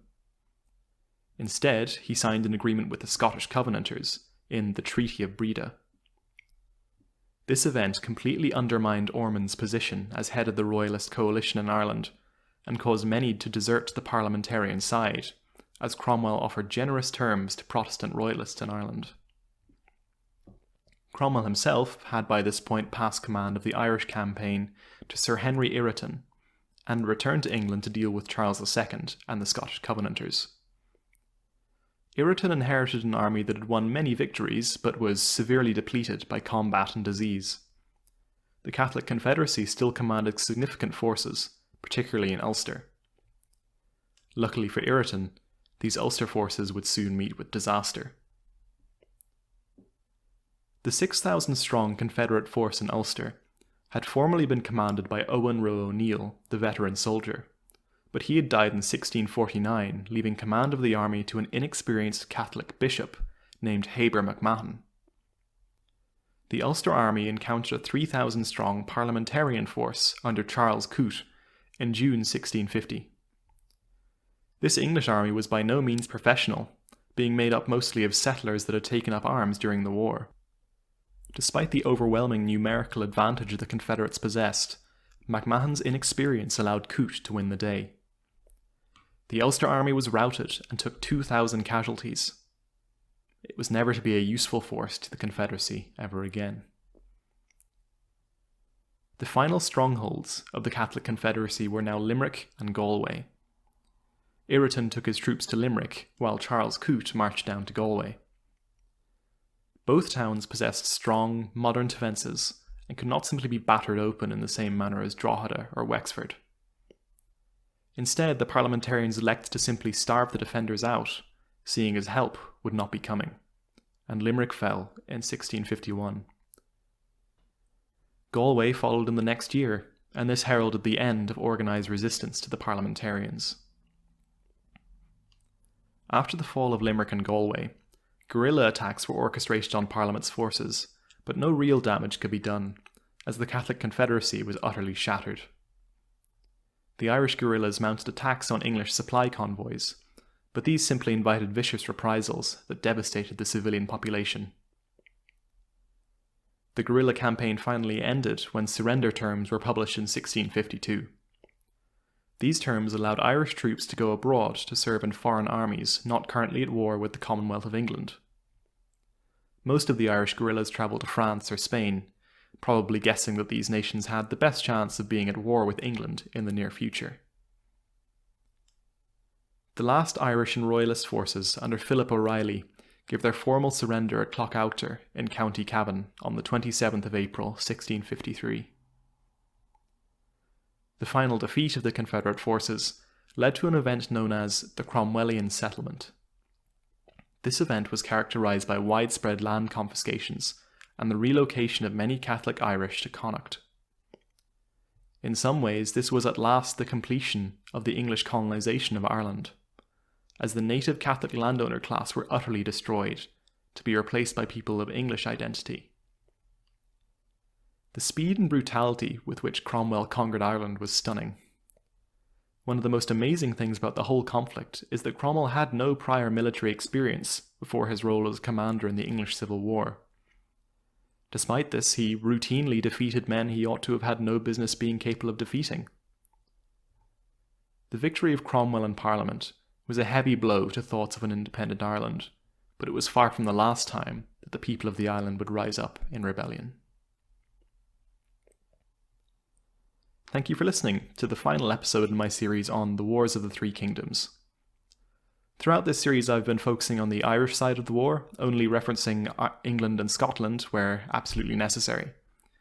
However, if you are interested, I would highly recommend looking into the English Civil Wars in more detail, as they are a fascinating period in the history of the island, and they raise all sorts of interesting questions about a king's right to rule. If you have any questions about this episode, you can leave me a comment or email me at kianrowanYTyoutube@gmail.com. You can also view my blog at www.irishhistoricalstudies.blogspot.com. Hello and welcome to a new topic on this channel, specifically Ireland in the period immediately following the event known as the Restoration. Following the conclusion of the Wars of the Three Kingdoms, the end of which I covered in a previous series on this channel, Charles II was restored to the throne his father had occupied before his abrupt removal. England was once again a monarchy, though Parliament had much more teeth than it had in the reign of Charles I. Though Charles II had been restored by his Parliament, he had not been handed a kingdom in which he could do as he pleased. There were many conflicting interests in England and Ireland, all of whom were demanding recognition of their rights, and often the removal of the rights of their opponents. One of the most vocal of these factions was the remnants of the Catholic Confederacy in Ireland. Though the organisation itself was by now defunct, its myriad members were outraged at the land confiscations effected by Cromwell following the completion of the conquest, and the settlement of Puritan families on the newly taken land. These Puritan settlers were another faction Charles needed to somehow placate, though unfortunately for him, their demands were in direct opposition to those of the old Confederate Catholics. The Puritans were just as determined to hold on to their new lands as their former owners were to reclaim them. For Charles, this effectively meant that no matter what he did, he couldn't please everyone. His ultimate resolution therefore placated some and enraged others. In the words of Maurice O'Connor, writing in 1896, the conduct of the king, however, reflected the passions of the hour, and was marked by the favouritism and want of good faith characteristic of his house. Charles's reforms began with the Anglican Church, which had many of its former possessions returned to it. Its episcopate, which Cromwell had practically done away with, was restored to favour. Many Presbyterian ministers were expelled from the religious houses they had been granted by the previous regime, and soon had a religious test imposed upon them. Soon after this, Charles made sure that his friends were well looked after. While many of the confiscated lands were slow to leave the hands of the state, several of Charles's friends received generous new grants of estates.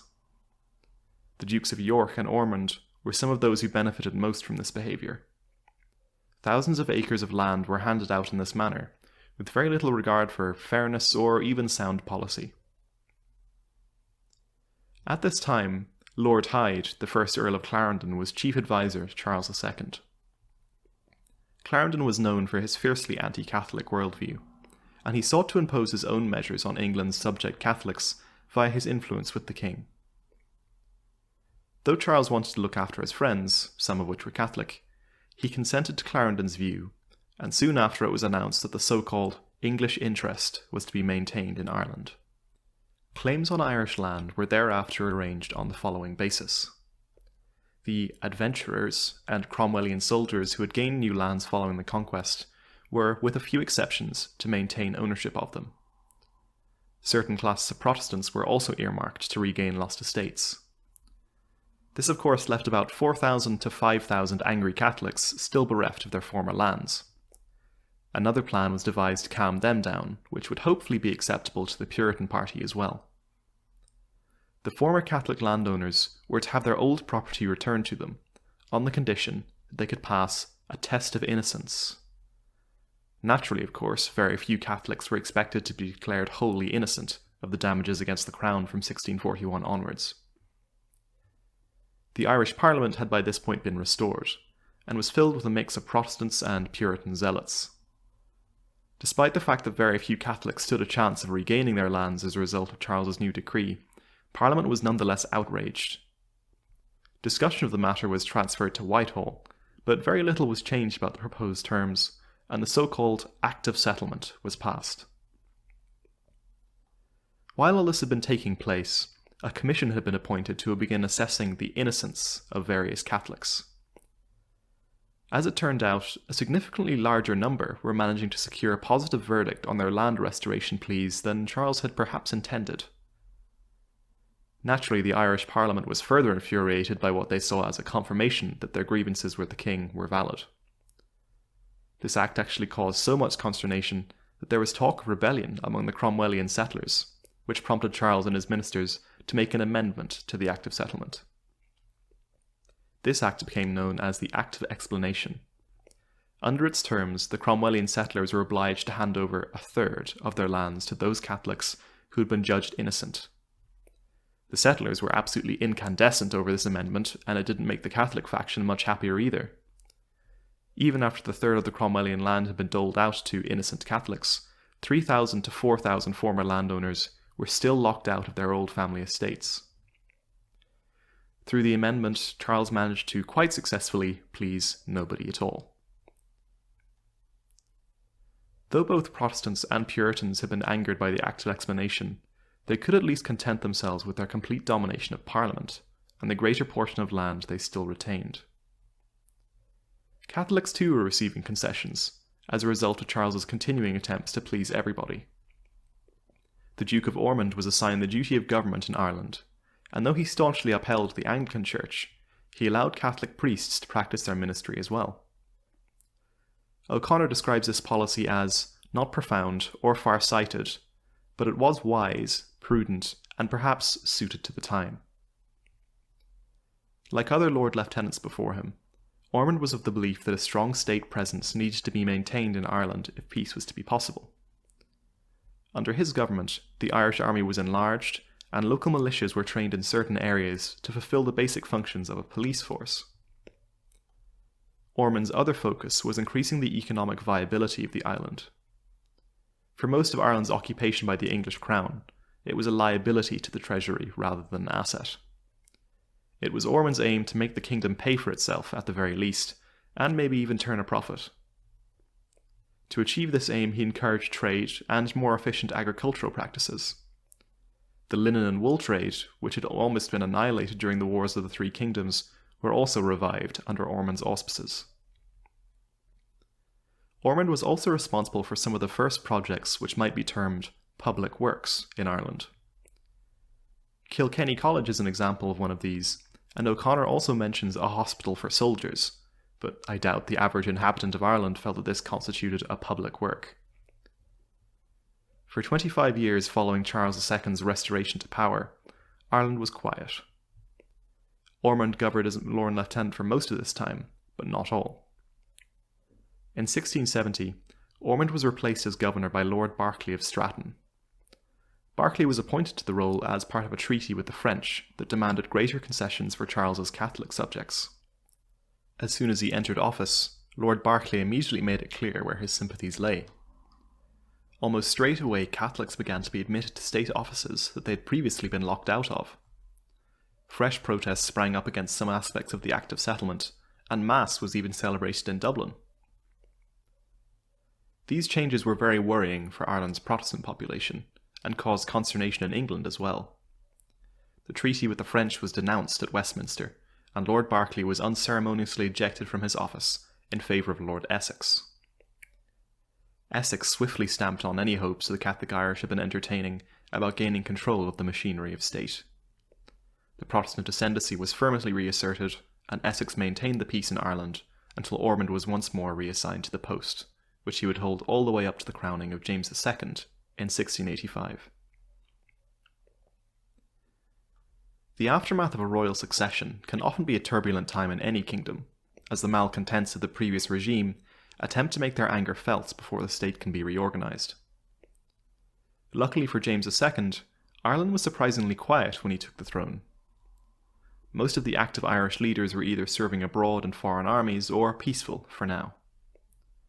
The influence of the state in Ireland was actually at an all-time high, and O'Connor is of the opinion that had Catholics been slowly reintegrated into the government, much future bloodshed could have been avoided. To be fair to James, though, his hands were more or less tied. He could not make sweeping reforms to Catholic rights without sending the Irish Parliament into an angry tailspin, which would be bound to cause trouble.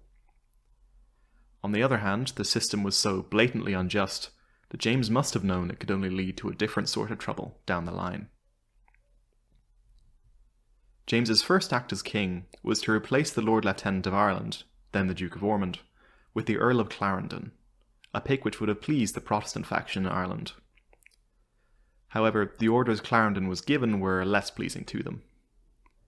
The new Lord Lieutenant was to uphold the Acts of Settlement and begin admitting Catholics to state offices. Much like his predecessor, James was trying to please both sides, and he was destined to see about the same amount of success on that front. No doubt the Earl of Clarendon chafed at having to admit Catholics to office, but he appears to have obeyed the king's directive. Some Catholics were even appointed to the council in Dublin, which was a very significant change. Maybe, with time, Clarendon would have softened to the idea of coexisting with his theological opposites, had he been allowed to feel like a real governor. Despite the fact that he was Lord Lieutenant, the Irish army was not under his command. In Ormond's day, the Irish army had been under the purview of his office, and as I mentioned earlier, he'd possessed the authority to enlarge it. James made the somewhat baffling decision to place the Irish army under the command of a man named Richard Talbot, who was the Lord of Tyrconnell. Talbot was a Catholic and vocally opposed to the Protestant domination of state affairs in Ireland. Naturally, the appointment of Talbot caused anger in many quarters, and not the least incensed was the Earl of Clarendon. Once Talbot was in control of the army, he immediately set about implementing reform. His first act was to disband the trained militia that had been formed by Ormond, and the main reason for this was that the majority of its members were Protestants. Next, Talbot began dismissing Protestant officers from prominent positions in the army's command structure, and filling the gaps with Catholics instead. These reforms caused outrage and a tinge of unease in the Protestant classes of Ireland. This unease soon developed into open fear when Talbot replaced Clarendon as Lord Lieutenant in 1687. James was at last nailing his colours to the mast. He had evidently given up on his policy of blanket appeasement and picked a side. The Irish army was once again enlarged, and the principal offices of state were filled with Catholic statesmen, while the judiciary received a similar treatment. Talbot was emboldened by his king's clear support for his Catholic subjects, and began to challenge the Acts of Settlement. It was this that triggered a widespread rising, as dispossessed Catholics again laid claim to the lands that had been confiscated from them following the Cromwellian conquest. Ireland's Catholics were delighted at this sudden reversal of fortunes, but their patron James would soon receive a blunt reminder that the King of England could no longer do exactly what he wanted, without thought for the ideals and values of the majority of his subjects. Members of the English Parliament invited William of Orange to take over the English throne. William, of course, accepted this invitation and landed at Brixham on the 5th of November, 1688. At the approach of William, James's troops deserted him, and the former king was forced to go into exile in France to save his own skin. This left the rising in Ireland abruptly without political protection. No army came from England to put down the rebellion, though, and on the 14th of March 1689, James landed in Ireland, hoping to gather support to reclaim his throne across the sea. He would get the support he desired, as Ireland's Catholics understood all too well that their fortunes, and that of the exile king, were now joined at the hip. If the Catholic Irish wanted to hold on to their newfound supremacy, they were going to have to fight for it. That's where I'm going to leave the narrative for this episode. Next time I'll be covering the conflict that erupted as James gathered his Catholic supporters for an attempt on the English throne. I'm aware that this episode is very politics heavy and that the business of state isn't for everyone, but rest assured that we'll be back to the action in my next video. If you have any questions about this video or another one, please leave me a comment or email me at kianrowanYTyoutube@gmail.com. Thank you for listening. Hello and welcome back to this series on post-Restoration Ireland, where I've been covering the fortunes of the Stuart monarchs of England, as well as the relationship that Ireland's Catholic population had to them. I have to apologise before we start for the lengthy gap between this episode and the last. As I write this, an ominous 1 month ago looms under the last upload in this series. With the lifting of lockdown and the resumption of my studies, I suddenly have a lot less time on my hands. Work or no work though, I do intend to continue uploading videos on this channel as it's something that I enjoy, and from the comments it seems like you guys have been enjoying it too, which I'm happy to see. With that out of the way, we can pick up from where we left off, with the arrival of James II in Dublin in March of 1689, fresh from his brief exile in France. The deposed king was received with much pomp and ceremony upon his arrival. A flag flew from Dublin Castle emblazoned with the motto, "Now or never, now and forever," which I feel is such a stirring phrase it belongs in a movie of some kind. James had come to Ireland in the hopes that he could use the kingdom as a springboard from which he could launch an invasion of England and reclaim his throne. Ireland's Catholic population were willing enough to help him achieve this. In the closing years of James's time on the throne of England, he had gifted Catholic Ireland with a great many privileges, and put a firm stop to the Protestant ascendancy which had been gathering pace. Those Irish who were loyal to James knew that in order to maintain what they had gained, the exile king needed to win his war with the usurper, William of Orange. Before any move could be made against England, though, James needed to ensure that his power base in Ireland was rock solid. The presence of towns and garrisons that professed loyalty to William was a crease that needed to be ironed out. James's first target was the town of Londonderry, or Derry depending on who you ask today. He was confident that he could take the town with ease, as the army set aside for the task was 25,000 strong, and a traitor within the walls of the town was primed to turn the place over to James's men. The traitor within the walls was none other than the garrison commander, a man by the name of Lundy. Ahead of James's arrival, Lundy managed to divert 2 regiments of English troops intended for the defence of the town by making up false assignments for them that would come to nothing. All was then ready for a quick and easy seizure of the place. The Jacobite army arrived at Londonderry on April 19th and were surprised to find the gates closed to them. On closer inspection, citizens of the town could be seen manning the walls. The inhabitants of Londonderry must have gotten wind of what Lundy was planning and dealt with him. The cry from the walls was, famously, "No surrender." There were many French officers in James's army which had been lent to him in order to give his forces a professional backbone. These same officers claimed that the walls of the town would not be held for more than 2 days. The people manning them were, after all, just armed civilians. The French officers were forced to eat their words over the coming days, as assault after assault was repelled by the inhabitants of the town. In the first weeks of June, James was beginning to get impatient. He decided to push for a decisive attack on the walls, casualties be damned. For a time it looked as though his troops really would gain mastery of the place, but eventually they were pushed back to their camp, just as they had been before. It is said that in this final assault on the walls, the women of Londonderry came out to defend the town alongside their husbands and sons. Following this defeat, James was forced to give up on taking the town by assault. It was simply too costly. Instead, he chose to blockade the town by land and sea and starve the defenders out. Hunger began to bite quickly, but still the inhabitants did not offer their surrender. Eventually, on July 28th, an English fleet under Kirke managed to break its way through James's blockade and raise the siege. It had lasted 105 days. Following the debacle at Londonderry, James retired to Dublin in order to get his administration in order. While he and his battered army rested, news of more defeats at the hands of Williamite forces filtered in. The men of Enniskillen, for example, managed to see off the Jacobite forces at the Battle of Newton Butler. James had other problems, though, and he could not afford to neglect them. The most pressing of these problems was his severe lack of funds. The army needed to be paid. Even the vested interest his troops had in his victory could only take him so far. To tackle this issue, James decided on a common enough but almost always bad decision. He issued a heavily debased new coin which could be used to pay his armies in the field. This debasement had an effect of more or less forcing a pay cut on his troops. This seems like a poor choice to me from a leader who had not yet won a single battle.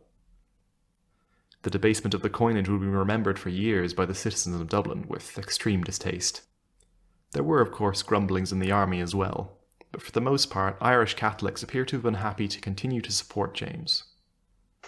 This was for the obvious reasons I mentioned in my previous video, but also due to the session of the Irish Parliament of May 1689, where James had passed a number of radical new changes. This Parliament session had been composed mostly of Gaelic Irish and Old English, which was unusual in the extreme all by itself. In addition to this, the interests of both groups were for the first time fully aligned. The first proposed vote was on the notorious Acts of Settlement. The acts were promptly repealed, and an Act of Attainder was then passed against roughly 2,500 people who were supposedly partisans of William. Finally, and most radically, an act was passed that declared the Irish Parliament to be free from the influence of laws passed at Westminster. This was the most significant change of the whole session, and was met with raucous approval by the great and the good of Catholic Irish society. Returning to the narrative where we left it, William of Orange had not been idle while James rested his forces in Dublin. An English army was landed on the shores of County Down, with the aim of once again subduing the island. The force was led by a veteran named Schomberg, and his army numbered about the same as the force Cromwell had brought years before. Unlike Cromwell's army, though, Schomberg's force was composed chiefly of freshly raised soldiers, though it was not without seasoned veterans. The campaign was instantly less successful than Cromwell's which had preceded it. Rather than make a decapitating strike at Dublin, Schomberg elected to advance cautiously southwards from Carrickfergus. James's army was still recovering from its defeats at Londonderry and Enniskillen, and was not in peak fighting condition by any means, so Schomberg's caution was probably unwarranted. The slow pace of Schomberg's advance likely prevented him from being ambushed or similarly inconvenienced, but it gave the difficult country and turbulent weather ample opportunity to go to work on his men. The attrition rate was so high that Schomberg was forced to halt before reaching Dundalk, 50 miles from Dublin, in order to take up winter quarters. This pause was necessary to preserve the remains of Schomberg's force, but gave James plenty of time to fill the ranks of his army with new troops, who, while inexperienced, were not lacking in enthusiasm. In addition to this, Louis of France finally consented to send some more tangible military aid to James, and sailed 7,000 professional French troops over to Ireland to stiffen the resolve of the Jacobite army. The arrival of such a large amount of French troops in Ireland naturally had the effect of escalating the conflict, and meant that William was obliged to take a more direct role in affairs. In June 1690, the King of England arrived at Carrickfergus at the head of 36,000 men. The army was incredibly diverse, and clearly demonstrated the European nature of the war between James and William. Amongst the ranks of the newly arrived army were Englishmen, Danes, Brandenburgers, Dutch, Germans, and French Huguenots. William, like Schomberg before him, chose not to make directly for Dublin. However, he advanced much more quickly than Schomberg had the previous year, and his troops reached the banks of the River Boyne on June 3rd, as evening drew in. James was of course kept up to date on his rival's movements. His French advisors were wary of engagement with so large a force, given that only the mixed French and Irish cavalry had real battlefield experience. William had a clear advantage in both quality and quantity of soldiers. The bulk of James's army was composed of fresh and inexperienced troops, and would need a strong position to hold its ground against the advance of William's multi-ethnic force. Ultimately, it was decided that William would be halted at the Boyne, where one of the most famous battles in Irish history would be fought. On the 1st of July, James's 30,000-strong army faced down the oncoming army of William of Orange. O'Connor gives us an account of how the lines were set up. He says, and I quote, "The position of James was strong against a direct attack. A broad and deep river ran before his front, and his reserves were thrown back out of sight of the enemy. But a narrow defile at Duleek, near his rear, was almost his only avenue of retreat." On the day of the battle, James elected to post his French contingent at the defile to ensure that it remained open to him should his army need to withdraw. This was sound strategy in one sense, as the professional French troops could be relied upon to stay at their posts and keep the avenue of retreat open even if things were falling apart around them. On the other hand, the removal of the French to the defile meant that James's front line boasted far fewer veteran troops than it otherwise would have done. This fact would tell almost straight away when the battle began. William seized the initiative on July 1st and sent a contingent forward under Schomberg's son to threaten the left of the Irish line. This also threatened the defile at Duleek, and this was what made up James's mind to send the French troops to their posts there. Meanwhile, William sent his main thrust across a ford in the river near the village of Oldbridge. The Irish troops stationed there were sorely lacking in professional backbone and began to buckle quickly. The field was soon littered with bodies, and fleeing troops streamed back towards the reserves. James's cavalry were professional soldiers, and it showed. They performed far better than their counterparts in the infantry, and continuously saw off Danes, Huguenots, and Englishmen. Schomberg himself was killed in an engagement with the Irish cavalry, but this seems to have had little effect on the overall cohesion of William's army. Eventually, the Irish cavalry were forced to retire as well, as William brought more forces to bear on them that had been freed up as the Jacobite army fled towards Duleek. The only silver lining for James was that the French troops had indeed remained at their post, and kept the retreat corridor open long enough for the remains of the army to retreat in something resembling good order. James himself escaped the field unharmed, and saw fit to continue retreating until he arrived in France, abandoning the thousands of men who had staked all their hopes on him. William meanwhile marched triumphantly into Dublin and swept aside the administration of his vanquished rival, much to the adulation of the city's Protestant population. The conflict in Ireland was not over yet, though. There would be a lot more blood before the kingdom would be peaceful once again. The events following the Boyne and the eventual conclusion of the conflict before the walls of Limerick will have to wait until next time. I'd like to say thank you to you all again for your patience while I got myself organised for this video. I unfortunately can't make any guarantees about a consistent upload schedule with my workload at the moment, but I'll try to put out videos at a reasonable pace if I can. You can email me with questions at kianrowanyt@gmail.com or leave me a comment on this video. Thank you for listening. Hello and welcome back to the Williamite Wars in Ireland, the third and final part of my series on post-Restoration Ireland. When I left off back in 2020, I just covered the notorious Battle of the Boyne, a military disaster for the Jacobite forces and a brilliant victory for the forces of William.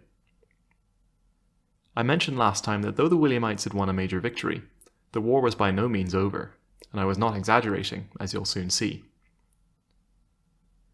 Despite routing the Jacobite army at the Boyne, William's forces still had plenty of work to do. After the battle, the largely intact Jacobite army filtered back to the city of Limerick. It is estimated that some 20,000 men made it back to the city alive, although probably not all in fighting shape. Limerick itself was not an ideal location to defend. In centuries past, its defences would have been more than suitable to resist a siege, but with the advent of gunpowder technology, the city's medieval walls were rendered much less useful. The Jacobite commanders were no doubt aware of their position's disadvantages, but nevertheless, by the end of July, most of the army was in residence there. The large French contingent of James's army made it back to Limerick with everyone else, under the command of an officer named Lauzun. This Lauzun asserted that Limerick was totally indefensible, and that the army should move to a better location.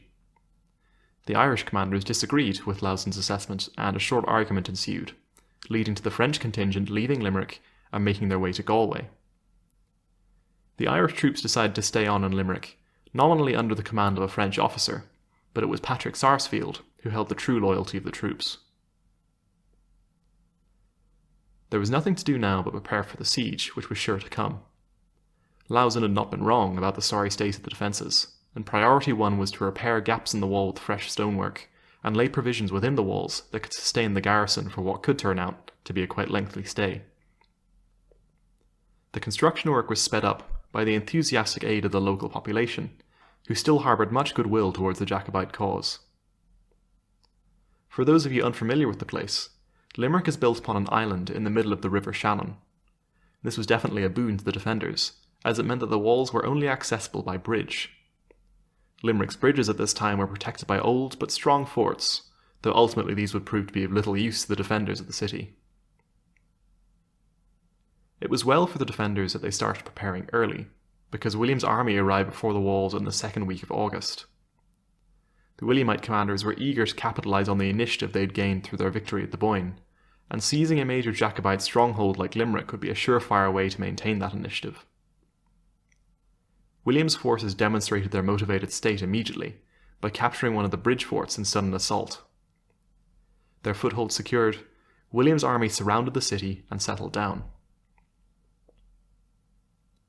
William's position was strong, but he still lacked the heavy artillery that would be necessary to breach Limerick's walls, old though they were. Large cannons are difficult to move around, particularly when you can't rely on good roads to take you to your destination.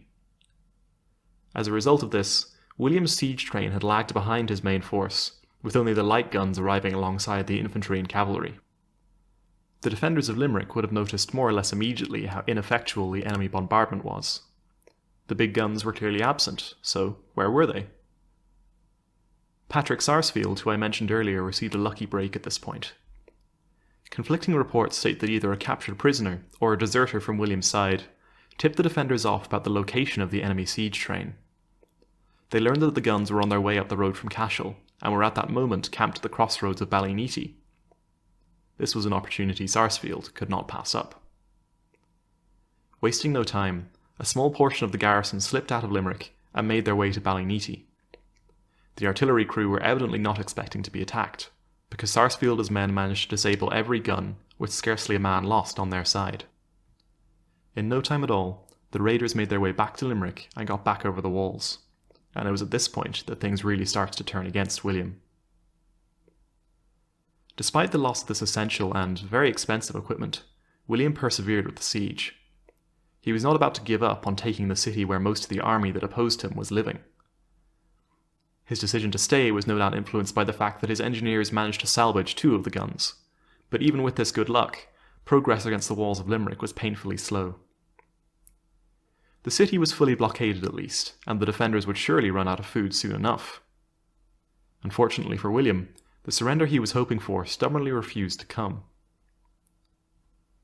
It was around this time that the weather started worsening, and even more worrying for the besiegers, the river was rising.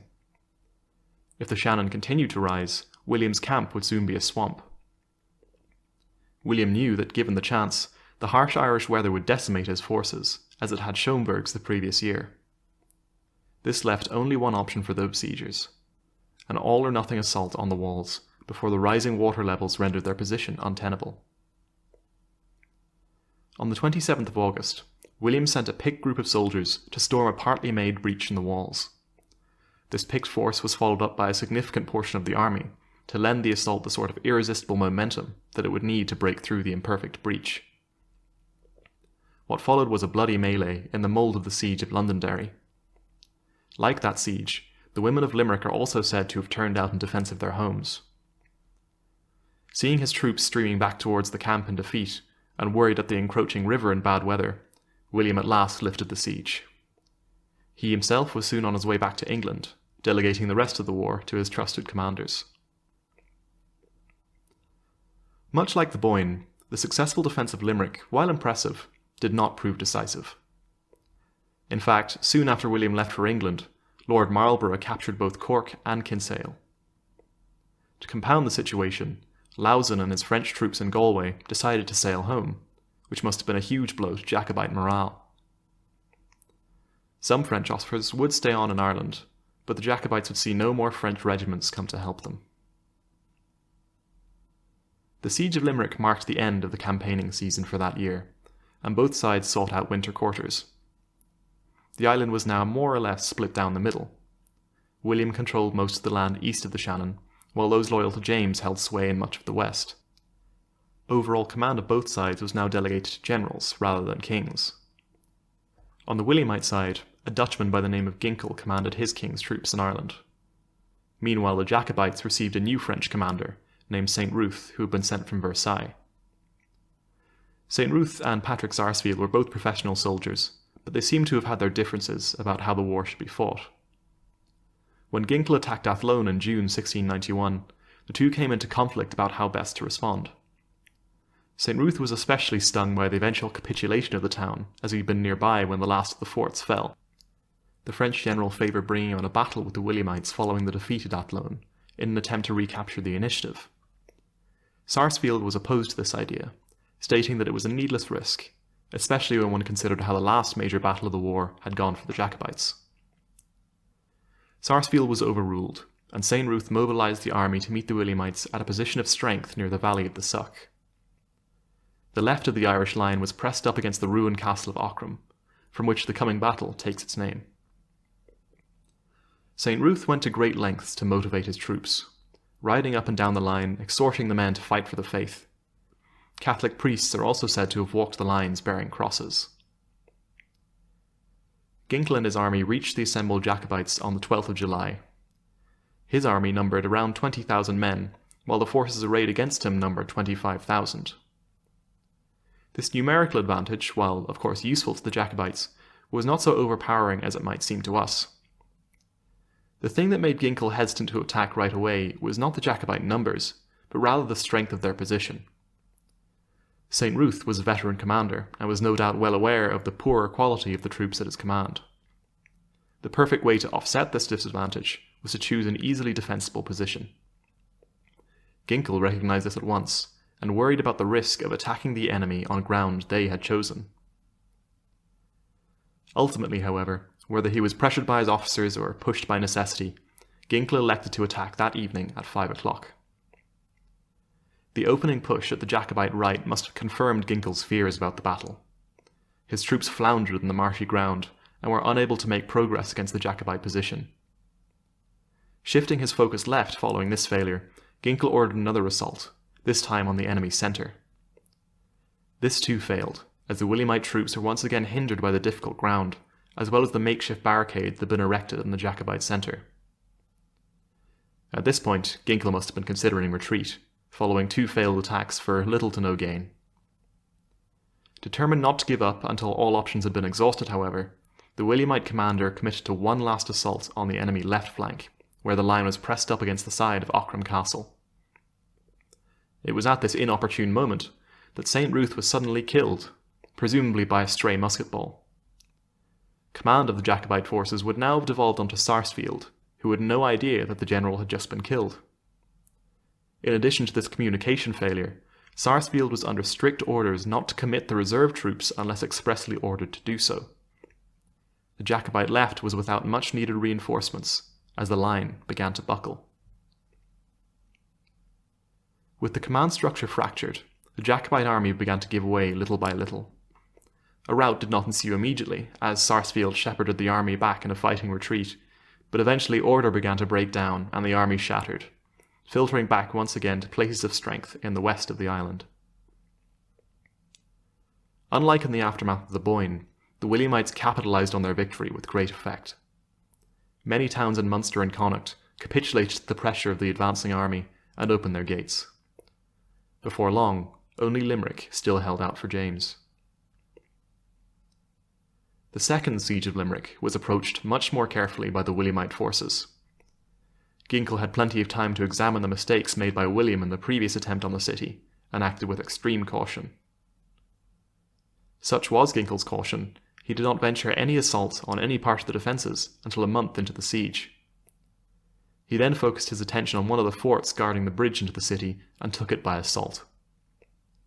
The siege continued with few other major assaults until the defenders finally decided that further resistance was pointless. It fell to Patrick Sarsfield to negotiate terms for the surrender of the city, and on the 3rd of October 1691, Limerick was handed over in exchange for several terms. The settlement became known to us today as the Treaty of Limerick, and it had several conditions. The first of the terms was a military one. Irish soldiers who had fought on behalf of James during the war were to be permitted to enlist in the armies of France. For William, this had the useful outcome of removing several thousand angry former soldiers from his territory, thus removing a possible source of unrest. For the soldiers themselves, it gave them an opportunity to perhaps strike a blow at England in future, as the French and English were not on friendly terms. This first condition of the treaty was respected in latter times, but the following and arguably more important condition was not. One of the articles of the treaty stated that Irish Catholics should have such privileges in the exercise of their religion as were consistent with the laws of Ireland, or as they did enjoy in the reign of Charles II. This was a tremendously important concession, as many of James's troops had supported him specifically to protect their right to religious freedom. An additional article, which was just as important, was an amnesty for those Jacobites who had fought against William and the restoration of their estates, should they make a formal submission to the new government. It is estimated that this article would have saved the estates of more than 3,000 landowners. While the right to enlist in French armies was upheld in latter times, the articles regarding religious freedom and freedom from land confiscation were either sidestepped or flat out ignored by the English government in the coming century. as the Protestant ascendancy got into full swing once more. This brings my series on post-Restoration Ireland to a close. It's definitely been a rocky road for Ireland since the Stuarts returned to power in England. If you have any questions about this video, then feel free to leave me a comment or send me an email at keanrowanyt@gmail.com. Thank you for listening.